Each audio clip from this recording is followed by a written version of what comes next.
আমাদের চ্যানেলের সমস্ত গল্প শুনতে এক্ষুনি সাবস্ক্রাইব করুন আমাদের ইউটিউব চ্যানেল ফ্রিকি ফ্রাইডে স্টোরিজকে। বেল আইকনে ক্লিক করতে ভুলবেন না সমস্ত গল্পের আপডেট এবং নোটিফিকেশনস সবার আগে পাওয়ার জন্য। আমাদের কাজ ভালো লেগে থাকলে জয়েন করতে পারেন ফ্রিকি ফ্রাইডে স্টোরিজকে মাত্র 29 অথবা 59 টাকার একটি প্ল্যানের মাধ্যমে, এবং নিজেকে যুক্ত করতে পারেন আমাদের এক্সক্লুসিভ মেম্বার্সদের তালিকায়। কারণ এখন ফ্রিকি ফ্রাইডে স্টোরিজ ইউটিউব চ্যানেলে নিয়মিত আসছে আমাদের এক্সক্লুসিভ মেম্বার্সদের জন্য এক্সক্লুসিভ কিছু গল্প, যেগুলো শুনতে পাবেন শুধুমাত্র আমাদের এক্সক্লুসিভ মেম্বার্সরা। তাই যদি এখনও নিজেকে আমাদের এক্সক্লুসিভ মেম্বার্সদের তালিকায় যুক্ত না করে থাকেন, এক্ষুনি করে নিতে পারেন। নমস্কার, আমি সায়ন্তন, আপনি শুনছেন ফ্রিকি ফ্রাইডে স্টোরিজ। আজ ফ্রিকি ফ্রাইডে স্টোরিজে আপনার জন্য থাকছে সুলেখিকা সৌরিমা ঘোষের কলম থেকে একটি বিশেষ স্বাদের গল্প, মুখ ও মুখোশ। আজকের গল্প পাঠ ও গল্পের সূত্রধার আমি সায়ন্তন। শুনতে থাকুন ফ্রিকি ফ্রাইডে স্টোরিজের আরও একটি বিশেষ নিবেদন, লেখিকা সৌরিমা ঘোষের কলম থেকে মুখ ও মুখোশ।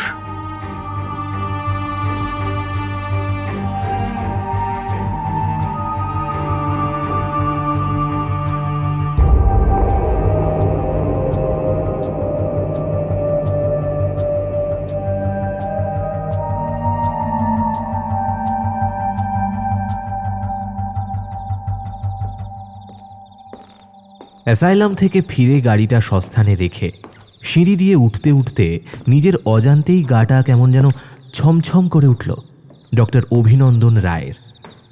11 তলার এই বহুতলটায় 5 তলা পর্যন্ত অধিকাংশ জায়গায় সিঁড়ির আলোগুলো অকেজো হয়ে পড়ে আছে কিছুদিন ধরে।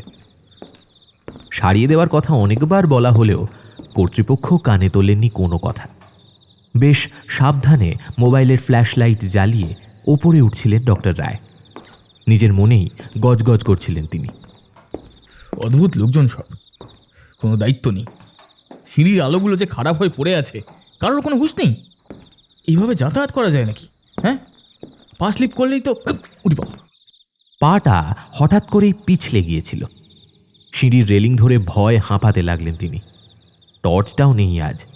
মোবাইলের ফ্ল্যাশের আলোয় ওপরের দিকে তাকাতেই মাথাটা যেন ঘুরে উঠল। সিঁড়িটা যেন সিঁড়ি নয়, বরং অজগর সাপের মতো বিশাল বাঁকানো ঘুমন্ত এক সরীসৃপ।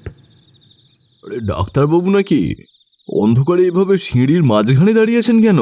শরীর খারাপ লাগছে? তা আজ বরং লিফটে করে উঠে যান না, পরিশ্রমটা একটু কম হবে।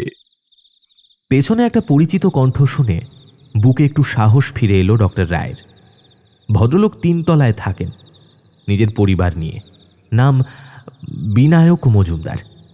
তিনি ঘুরে দাঁড়ালেন মজুমদার বাবুর দিকে, একটু আড়ষ্টভাবেই বললেন, না না, লিফট না, এই সিঁড়ি দিয়ে উঠতেই বেশ ভালো লাগে। বুঝতেই তো পারছেন, এইটুকু শারীরিক পরিশ্রম করাটা তো দরকার, তাই না? কিন্তু আজ এই সিঁড়িটা বড় অন্ধকার লাগছে। কেমন যেন দম বন্ধ হয়ে আসছে এখানে। আচ্ছা, আপনার কাছে টর্চ হবে? মানে আমার মোবাইলে ফ্ল্যাশ লাইট আছে যদিও, কিন্তু তা দিয়ে তেমন একটা হচ্ছে না, জানেন তো। বলতে বলতেই তার চোখ গেল বিনায়কবাবুর হাতে ধরা জ্বলন্ত টর্চটার দিকে। একটু যেন অপ্রস্তুত হয়ে পড়লেন তিনি। বিনায়কবাবুকে বেশ চিন্তিত লাগছিল। তিনি এবার বললেন, তাও তীব্র শরীর খারাপ যখন লাগছে তখন 4 তলায় সিঁড়ি দিয়ে ওঠার কি দরকার? আচ্ছা আচ্ছা, আপনি আমার পিছু পিছু আসুন। মনের ওপর নিশ্চয়ই খুব চাপ পড়েছে আপনার, তাই এত অস্বস্তি হচ্ছে। অবশ্য সারাদিন ওই পাগলদের সঙ্গে কাটান, এমনটা হওয়াটাই তো স্বাভাবিক। আসুন আসুন, আস্তে আস্তে উঠে আসুন। বিনায়কবাবুর পিছু পিছু প্রায় তার গায়ের সঙ্গে গা লাগিয়ে ওপরে উঠতে লাগলেন ডক্টর রায়। অন্ধকারটা আজ সত্যিই অসহ্য লাগছে। সিঁড়ির আলোগুলোর একটা ব্যবস্থা এবার করতেই হবে। 3 তলায় বিনায়কবাবুর ঘরের সামনে পৌঁছে তার কাছ থেকে টর্চটা চেয়ে নিয়ে প্রায় দৌড়ে বাকি সিঁড়িগুলো পেরিয়ে এলেন ডক্টর রায়। ঘরে ঢুকে আলোটা জ্বালতেই তার বুক থেকে ভয়ের জগদ্দল পাথর সমান বোঝাটা যেন নেমে গেল। ফুল স্পিডে ফ্যানটা চালিয়ে দিয়ে বিছানায় বসে হাঁপাতে লাগলেন। বিনায়কবাবু ঠিকই বলেছেন, বড় বেশি মনের ওপর চাপ পড়েছে তার। মাথাটা টিপে ধরলেন। বুক চিরে বেরিয়ে এলো এক দীর্ঘশ্বাস। কস্তুরী ভীষণ বুদ্ধিমতী, সবই বোঝে, তাই কি পালানোর চেষ্টা করে বারবার। ঘুমের ওষুধেও তো আজকাল মনে হয় না কাজ হয়। কিন্তু এইভাবে চলতে থাকলে একটা বড় সর্বনাশ হতে কতক্ষণ। ক্লান্ত চোখের সামনে ফুটে উঠতে লাগলো বন্ধু পত্নী কস্তুরী মুখার্জির স্পষ্ট ছবি। কস্তুরী তার পূর্ব পরিচিত। এই মাসখানেক হলো ওর মানসিক চিকিৎসা শুরু হয়েছে। বন্ধু অমরেশের অনুরোধে তার স্ত্রীর চিকিৎসার ভার তিনি নিজের কাঁধে তুলে নিয়েছেন। কস্তুরীর কথা যত মনে পড়তে লাগলো তত সেই পুরনো অস্থিরতাটা যেন ফিরে আসছে নতুন করে দুশ্চিন্তার কালো ছায়া মন জুড়ে ছড়িয়ে পড়ার আগেই ডক্টর রায় অতি কষ্টে বিছানা থেকে উঠে বাথরুমের দিকে এগিয়ে গেলেন। ঠান্ডা জলের ধারা গায়ে লাগাতেই স্বস্তির নিঃশ্বাস ফেললেন তিনি। বাথরুম থেকে বেরিয়ে নিজের হাতেই এক কাপ চা বানিয়ে সোফায় গিয়ে বসতেই তার ফোনটা ঝংকার দিয়ে উঠল। একটু বিরক্ত হলেন ডাক্তারবাবু, কিন্তু ফোনের রিংটোনের সাউন্ডটাও যেন বড় অসহ্য লাগছে। দ্রুত পায়ে গিয়ে ফোনটা হাতে নিতেই কিছুক্ষণের জন্য যেন স্থির হয়ে গেলেন তিনি। অ্যাসাইলাম থেকে ফোন এসেছে। এই সময় তো কোনো ফোন আসার কথা নয়। কলটা রিসিভ করতেই ওপাশ থেকে নার্স শিল্পার উত্তেজিত গলা ভেসে আসে। সর্বনাশ হয়ে গেছে স্যার, মিসেস কস্তুরী মুখার্জি পালিয়ে গেছেন। কি? এই একজন মানসিক বিকারগ্রস্ত পেশেন্ট পালিয়ে যায় কি করে? হ্যাঁ, তোমরা এতক্ষণ ধরে কি করছিলে? আজ কার ডিউটি ছিল? হ্যাঁ, ওখানে কার ডিউটি ছিল? তোমার তো। প্রায় কাঁদো কাঁদো গলায় নার্স বলেন, আমার কোনো দোষ নেই স্যার, বিশ্বাস করুন। আমায় উনি বললেন বাথরুমে নিয়ে যেতে, আমিও নিয়ে গেলাম। তারপর প্রায় আধ ঘন্টা পরও উনি যখন বাথরুম থেকে বেরোচ্ছেন না, তখন আমিই ভয় পেয়ে যাই। আস্তে আস্তে দরজা খুলে বাথরুমে গিয়ে দেখি উনি ভিতরেই নেই, আর বাথরুমের জানলাটা খোলা। উনি ওখান থেকে লাফ দিয়ে পালিয়েছেন স্যার। নিজের কানকে যেন বিশ্বাস করতে পারছেন না ডক্টর রায়। প্রায় চিৎকার করে উঠলেন, জানালা দিয়ে পালিয়েছে মানে? এই জানালা দিয়ে পালিয়েছে মানে কি? জানালা কি ভাঙা ছিল নাকি? স্ট্রেঞ্জ। তোমরা সারাদিন করোটা কি বলো তো? নার্স এতক্ষণে কান্নায় ভেঙে পড়েছে। আমি জানি না স্যার, বাথরুমে দরজা খুলে দেখি কাঁচগুলো ভাঙা, আর উনি। প্রবল কান্নার দমকে কথা শেষ করতে পারল না নার্স। ডক্টর রায়ের ভুরুতে ভাঁজ। আচ্ছা, তুমি তো বাইরে দাঁড়িয়েছিলে বললে, তাই তো? তুমি তার মানে কাঁচ ভাঙার আওয়াজ পেয়েছো, তাই তো? না স্যার, আমি কোনো আওয়াজই পাইনি। ওরকম সন্দেহজনক আওয়াজ পেলে আমি কি বাইরে নিশ্চিন্তে দাঁড়িয়ে থাকতাম? তার মানে কাঁচটা আগে থেকেই ভেঙে রেখেছিল, তোমরা কেউ খেয়াল করোনি। স্যার, ওটা পেশেন্টদের বাথরুম, ওখানে তো আমরা বিশেষ যাই না। যারা পরিষ্কার করেন তারাও পরিষ্কার করেই চলে আসে। জানলার দিকে হয়তো চোখ যায়নি তাদের, কিন্তু স্যার, একজন মানসিক অসুস্থ মহিলার মাথায় এরকম প্ল্যান আসেই বা কি করে? আচ্ছা আচ্ছা, ঠিক আছে, রাখো, আমি পরে কথা বলছি। তোমরা ওকে খোঁজার ব্যবস্থা করো, আমি সকালে যাবো অ্যাসাইলামে। আর খবরদার, পুলিশকে একদম জড়ানোর চেষ্টা করবে না কিন্তু, কারণ এর সঙ্গে আমাদের অ্যাসাইলামের সুনাম জড়িয়ে আছে। ক্লিয়ার? চলো, রাখো। ফোনটা কেটে যাওয়ার সঙ্গে সঙ্গে বুকের মধ্যে একটা মোচড় দিয়ে উঠল ডক্টর রায়ের। ধপ করে সোফায় বসে পড়ে স্থির দৃষ্টিতে কিছুক্ষণ তিনি তাকিয়ে রইলেন ফোনটার দিকে। তারপর একটু ধাতস্থ হয়ে বন্ধু অমরেশকে ফোন করলেন তিনি। কস্তুরী যে হাসপাতাল থেকে পালিয়েছে এটা সবার আগে তাকে জানানো দরকার। অমরেশকে কী যে বোঝাবো? কস্তুরী যদি কিছু হয়ে যায় তখন এখন কি করা উচিত? আর কিছু ভাবতে পারলেন না ডক্টর রায়। ওদিকে অমরেশ ফোনটা রিসিভ করেছে।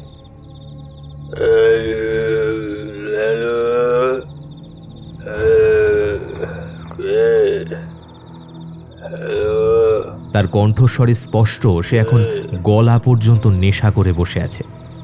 কস্তুরী কে সেটাই হয়তো ভুলে গেছে। তবুও ডক্টর রায় তাকে বোঝানোর চেষ্টা করতেই ওদিক থেকে অশ্রাব্য গালিগালাজ ভেসে আসতেই বিরক্ত হয়ে তিনি ফোনটা কেটে দিলেন। ভীষণ অসহায় লাগছে তার। স্ত্রী বাপের বাড়িতে থাকায় ফ্ল্যাটে তিনি একা।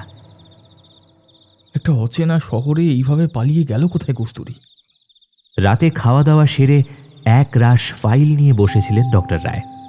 যদিও অবচেতন মনে বারবার কস্তুরীর চিন্তায় ফিরে ফিরে আসছিল। অবশেষে একসময় ফাইলগুলো সরিয়ে রেখে একটা বালিশে ঠেস দিয়ে বসলেন। যতদূর তিনি জানেন, কস্তুরী আসামের মেয়ে। কলকাতায় তার তেমন পরিচিতিই নেই। অমরেশও তার স্ত্রীকে বাইরে সেভাবে কারোর সঙ্গে মিশতে দিতেন না। তার খুব ঘনিষ্ঠ বন্ধুবান্ধব ছাড়া কারোর সামনে কস্তুরী চট করে বেরোতো না, এবং এই বিষয়টা নিয়ে ওদের মধ্যে কখনো কোনো মনোমালিন্য হতে দেখেননি তিনি। তবে অমরেশের বাড়ি যাতায়াতের সুবাদে তিনি জানতেন যে কস্তুরী হলো পাকা গৃহিণী। সে যে বলে, রূপে লক্ষ্মী, গুণে সরস্বতী। কস্তুরী ছিল ঠিক সেই রকম। কখনো গলা উঁচু করে কারোর সঙ্গে কথা বলেনি সে। সব সময় ঠোঁটের কোণে হালকা একটা হাসি লেগে থাকত। বালিশটা আঁকড়ে কতক্ষণ যে একভাবে বসেছিলেন তা খেয়াল ছিল না ডক্টর রায়ের। বোধহয় বসে বসে ঘুমিয়েও গিয়েছিলেন কিছুটা। আচমকা ঘুমের ঘোরটা কেটে যেতেই সজাগভাবে বিছানায় উঠে বসলেন তিনি। দ্রুত হাতে ফোনটা খুললেন সময় দেখার জন্য। মোবাইলের স্ক্রিনের দিকে তাকিয়ে বুঝলেন ভোর হতে এখনও ঘন্টা দুয়েক সময় বাকি আছে। পেছনের খোলা জানলাটা বন্ধ করে কিছুটা সংশয় নিয়েই ধীরে ধীরে ঘুমিয়ে পড়লেন তিনি। মোবাইলের সুরেলা রিংটোনটা এক নাগারে বেজে বেজে ঘুমটা ভাঙিয়ে দিল ডক্টর রায়ের। বালিশ থেকে মাথা না তুলেই পাশে হাত বাড়িয়ে ফোন হাতড়াতে লাগলেন তিনি। ফোনটা হাতে নিয়ে চোখের সামনে সেটা ধরতেই আঁতকে উঠলেন। অ্যাসাইলাম থেকে ফোন এসেছে। জড়ানো উৎকণ্ঠিত গলায় তিনি বললেন, হ্যালো, হ্যাঁ, কি হয়েছে আবার? ওপাশ থেকে শিল্পার কণ্ঠস্বর শোনা যায়। স্যার, 10টা তো বেজেই গেল। আপনি আজ আসবেন না? এদিকে তো মহা গন্ডগোল শুরু করেছেন মিস্টার মুখার্জি। উনি বলছেন আমাদের সবার নামে নাকি উনি কেস করবেন। আমরা ওকে সামলাতে পারছি না স্যার। আপনি আসুন না স্যার, প্লিজ। কে কে? অমরেশ? অমরেশ এসেছে? আরে, আমি ওকে কাল রাতে ফোন করেছিলাম, কিন্তু ও তখন নেশার ঘুরে ছিল। এবার ওর পাগল স্ত্রী যদি অ্যাসাইলাম থেকে পালিয়ে যায়, সেটাও কি আমাদের দোষ? স্যার, আসলে দোষটা না আমার। নার্সের গলার স্বর মৃদু হয়ে আসে। উনি কাল শেষ রাতের দিকে আপনাকে ফোন করেছিলেন, কিন্তু আপনি ফোন ধরেননি। তারপর উনি অ্যাসাইলামে ফোন করে স্ত্রীর খবর নিচ্ছিলেন। আমি তখন ওকে বলে ফেলেছি মিসেস মুখার্জি মিসিং। রাগে মাথায় রক্ত চড়ে গেল মিস্টার রায়ের। একে সারা রাত ঠিক করে ঘুম হয়নি, তার উপর এখন এইসব উটকো ঝামেলা। গলার স্বর সপ্তমে চড়িয়ে তিনি বললেন, বাহ বাহ বাহ বাহ, চমৎকার চমৎকার। এই, আমি তোমায় বারবার বারণ করেছিলাম যে কস্তুরীর হারিয়ে যাওয়ার খবরটা যেন বাইরে না যায়, স্পেশালি পুলিশের কাছে যেন না যায়। বাংলা বোঝো না তাই তো তোমরা? হ্যাঁ, ঠিক আছে, আগে গিয়ে অমরেশকে সামলাই, তারপর তোমায় দেখাচ্ছি। Just wait and watch. এরপর নার্সকে আর কথা বলার কোনো সুযোগ না দিয়ে কলটা কেটে দেন তিনি। হন্তদন্ত হয়ে বিছানা থেকে নেমে বাথরুমে ঢুকে পড়লেন। শাওয়ারের নিচে দাঁড়িয়ে ভাবতে লাগলেন অমরেশকে তিনি কি জবাব দেবেন। কস্তুরীকে যদি সত্যিই আর খুঁজে পাওয়া না যায়, বা ওর যদি কোনো ক্ষতি হয়ে যায়, অমরেশ যে কি করবে সেটা ভেবেই শিউরে উঠলেন। স্নান সেরে তোয়ালে দিয়ে মাথা মুছতে মুছতে বাথরুমের বাইরে বেরিয়ে এসেও ডক্টর রায়ের শরীর যেন তার বশে আসতে চাইছে না। একটু চা খাওয়া দরকার, মাথাটা অসম্ভব ভারী হয়ে আছে। সোফায় বসে চা খেতে খেতে অমরেশের নম্বরে ফোন করলেন তিনি। অমরেশ ফোন তুলে হ্যালো বলতেই ডক্টর রায় গলায় মধু ঢেলে বললেন, অমরেশ, আমি যাচ্ছি, তুমি আর একটু অপেক্ষা করো। দেখো, কস্তুরী যে মিসিং এইটা বলার জন্য আমি কাল রাতে তোমায় ফোন করেছিলাম, কিন্তু তুমি তখন নিজের মধ্যে ছিলে না। তোমার তখন নেশায় গলা জড়িয়ে আসছিল, তাই দুম করে ফোনটা কেটে দেয় অমরেশ। গরম চায়ের কাপটার দিকে একবার তাকান ডক্টর রায়। তারপর চা না খেয়েই অ্যাসাইলামের উদ্দেশ্যে বেরিয়ে পড়েন তিনি। অ্যাসাইলামে পৌঁছতেই উত্তেজিতভাবে এগিয়ে এলেন নার্স শিল্পা। তার শুকনো মুখ দেখে ডাক্তার রীতিমতো বিরক্ত হয়ে তাকে বললেন, কি এখন ভালো লাগছে? হ্যাঁ, এই সবার একসঙ্গে কোমরে দড়ি পড়বে তোমার জন্য, ভালো লাগছে নিশ্চয়ই খুব। ভয় বুঝে আসছে নার্সের গলা। অমরেশ কোথায়? তার মাথা ঠান্ডা হয়েছে? না স্যার, ওকে আপনার ঘরে বসিয়ে রেখেছিলাম। এখন গিয়ে দেখি দরজা ভিতর থেকে বন্ধ। অনেকবার ডাকাডাকি করলাম, দরজা খুলছেন না। আর কোনো কথা বললেন না ডক্টর রায়। দ্রুত পায়ে নিজের ঘরে ঢুকে দরজায় জোরে জোরে ধাক্কা দিতে লাগলেন। কোনো কাজ হচ্ছে না দেখে এবার গায়ের সমস্ত জোর দিয়ে দরজায় সজোরে একটা আঘাত করলেন তিনি। বিকট শব্দ করে খুলে গেল দরজাটা। হুড়মুড়িয়ে ভেতরে ঢুকে মেঝেতে অমরেশকে পড়ে থাকতে দেখে আতঙ্কিত হয়ে তিনি ছুটে গেলেন সেদিকে। কাছে পৌঁছে তাকে মেঝে থেকে তুলে ধরতেই তিনি বুঝলেন অমরেশের গোটা শরীর ভিজে। অমরেশ, অমরেশ, অমরেশ। উদ্বিগ্নভাবে তিনি ডাকতে লাগলেন বন্ধুর নাম ধরে। জল লাগলো কি করে? আরও বেশ কিছু নার্স এবং ডাক্তার ততক্ষণে উপস্থিত হয়ে গেছেন। ডক্টর ঘোষ এগিয়ে এসে অমরেশের দিকে তাকিয়ে বললেন, ওর ইমিডিয়েট ট্রিটমেন্ট শুরু করা উচিত। দেখে তো হার্ট অ্যাটাক হয়ে গেছে মনে হচ্ছে। হ্যাঁ, কি কি বলছেন? ডক্টর রায় আরও ভয় পেলেন।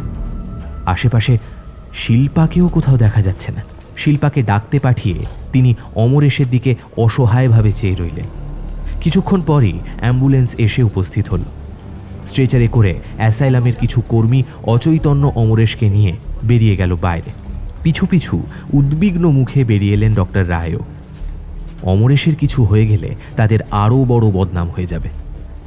দুশ্চিন্তাগ্রস্ত ফ্যাকাশে মুখে চুপ করে একপাশে দাঁড়িয়েছিলেন তিনি। আচমকাই পেছনে শিল্পার কণ্ঠস্বর শুনতে পেয়ে চমকে তাকালেন। শিল্পা খুব মৃদু স্বরে জিজ্ঞেস করল, কি হয়েছে স্যার? নিতেশ বলছিল আপনি ডাকছেন আমায়, কিন্তু এ কি? অ্যাম্বুলেন্সে করে কাকে নিয়ে যাওয়া হচ্ছে? ডক্টর রায় অবাক চোখে তাকালেন শিল্পার দিকে। তারপর একটু রাগত স্বরেই বললেন, কি হয়েছে তোমার? তুমি কি এই মুহূর্তে দাঁড়িয়েও মজা করছো? অমরেশ যে দরজা খুলছে না এই খবরটা তো তুমিই আমাকে দিলে। দরজা খুলে দেখি অমরেশ অসুস্থ হয়ে পড়ে আছে, তাই ওকে ট্রিটমেন্টের জন্য এখন নিয়ে যাওয়া হচ্ছে। এই তুমি যাও তো, যাও। তোমার এই তামাশা অনেক দেখেছি, যাও। অভিমানীর মতো ঠোঁট জোড়া ফুলে উঠল শিল্পার। কেউ না জানুক, সে তো জানে এই মানুষটিকে সে কতটা ভালোবাসে। সেই মানুষটা এভাবে তার সঙ্গে বিনা কারণে এত খারাপ ব্যবহার করছে কেন? ডক্টর রায় আরও রেগে উঠেছেন ততক্ষণে। আরে কি হলোটা কি? আমার সামনে কাঠের পুতুলের মতো দাঁড়িয়ে আছো কেন? যাও, ভেতরে যাও। মাথা নিচু করে শিল্পা ভেতরে ঢুকে যাচ্ছিল, কিন্তু হঠাৎ কি মনে হতে পিছু ফিরে তাকালো সে। তারপর এসে দাঁড়ালো ডক্টর রায়ের মুখোমুখি। তারপর শান্ত অথচ দৃঢ় কণ্ঠে সে বলল, আপনি কখন নার্সিংহোমে এসেছেন আমি জানি না স্যার। সকাল থেকে আমি আপনাকে দেখিনি। কথা হওয়া তো দূরের কথা। আমি 207 নম্বর পেশেন্টের সঙ্গে ছিলাম। উনি আজ ভীষণ ভায়োলেন্ট হয়ে আছেন সকাল থেকে। আমার সঙ্গে ডক্টর শাহও ছিলেন। বিশ্বাস না হলে ওর থেকে কনফার্ম করে নেবেন। আসছি স্যার। ডক্টর রায়ের ভীষণ শরীর খারাপ লাগতে শুরু করেছে। হঠাৎ শিল্পা কি বলে গেল? ওর কথা যদি সত্যি হয় তাহলে অমরেশ যে দরজা খুলছে না এই খবরটা কে দিল? আচমকায় ঘাড়ের সব কটা রোম যেন দাঁড়িয়ে গেল তার। ঠান্ডা হিমশীতল নিঃশ্বাসের একটা দমকা বাতাস তার সারা শরীরকে যেন কাঁপিয়ে তুলল আচমকাই। চমকে পেছন ঘুরে তাকালেন তিনি, কিন্তু না, কোথাও কেউ নেই। অ্যাসাইলামে ফিরে নিজের জন্য নির্দিষ্ট শীততাপ নিয়ন্ত্রিত ঘরটিতে বসেও যেন স্থির হতে পারছিলেন না ডক্টর রায়। এই ঠান্ডা পরিবেশেও তার কপালে বিন্দু বিন্দু ঘামের ফোঁটা দেখা দিয়েছে।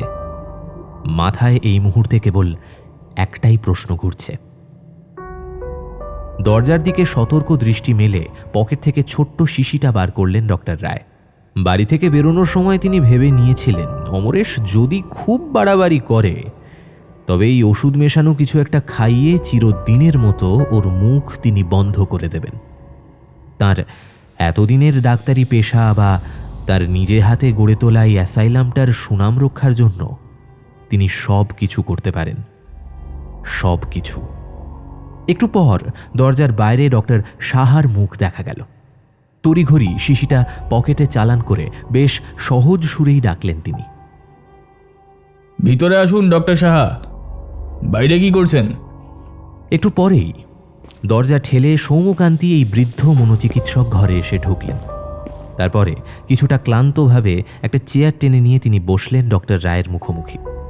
টেবিলের অপর প্রান্তে বসা মানুষটি সপ্রশ্ন চোখে তাকালেন তার দিকে। তারপর জিজ্ঞাসা করলেন, আচ্ছা, অমরেশের কোনো খবর আছে? আমার শরীরটা একটু খারাপ করছিল, তাই ঘরে চলে এসেছি। এই আচমকা বিপর্যয়ে ডক্টর সাহার মতো শান্ত মানুষের মনেও যথেষ্ট আলোড়ন সৃষ্টি হয়েছে তা বোঝাই যাচ্ছে। তবুও তিনি তার স্বভাবসিদ্ধ শীতল কণ্ঠে বললেন, অমরেশবাবুকে নার্সিংহোমে ভর্তি নেওয়া হয়ে গেছে ডক্টর রায়। খুব বেশি দেরি হয়ে যায়নি বোধহয়। চিকিৎসাও যথাযথভাবেই হচ্ছে।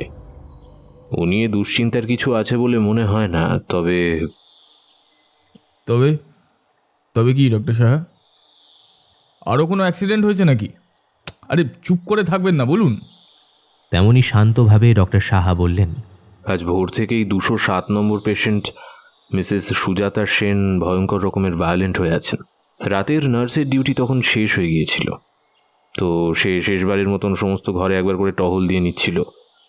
এই সময়টা সচরাচর সমস্ত পেশেন্টরা ঘুমোয়, কিন্তু মিসেস সেনের ঘরে গিয়ে নার্স ইরা দেখে তিনি অদ্ভুত ভঙ্গিতে খাটের ওপর বসে আছেন। তো ইরা ভেবেছিল উনি বাথরুমে যাবেন বা কোনো কারণে ঘুম ভেঙে গেছে, কিন্তু সামনে বিছানায় গিয়ে বসতেই মিসেস সেন আক্রমণ করে বসে ইরাকে। ইরা কোনো রকমে ডক্টর বিশ্বাসকে ডাক দেয়, তিনি এসে কোনো রকমে ইরাকে উদ্ধার করেন।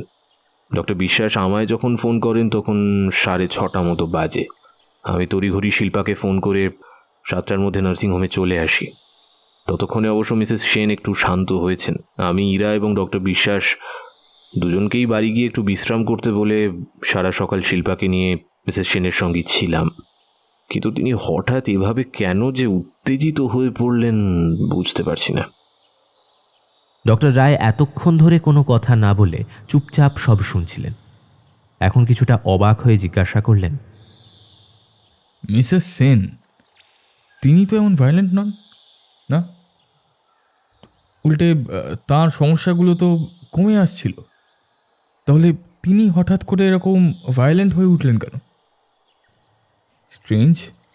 কিছুটা আনমনাভাবেই ডক্টর সাহা বললেন, আমার মনে হয় এই ব্যাপারের সঙ্গে কস্তুরীর কোনো যোগাযোগ আছে।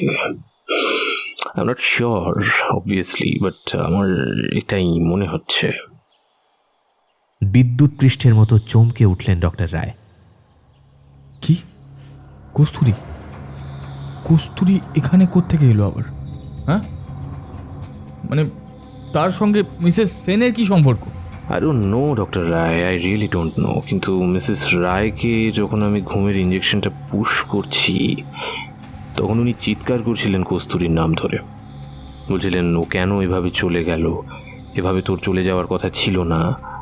আমি বা শিল্পা দুজনের মুখ চাওয়াচাই করছিলাম বোকার মতোই। যাই হোক, তারপর তো উনি শান্ত হয়ে ঘুমিয়ে পড়লেন। আচ্ছা, কস্তুরীর খবরটা তার মানে মিসেস সেনের কাছেই ছিল, তাই তো? হ্যাঁ ডক্টর রায়, দুজনের মধ্যে বেশ কিছুটা অন্তরঙ্গতাও ছিল। কস্তুরীকে মেয়ের মতো স্নেহ করতেন মিসেস সেন।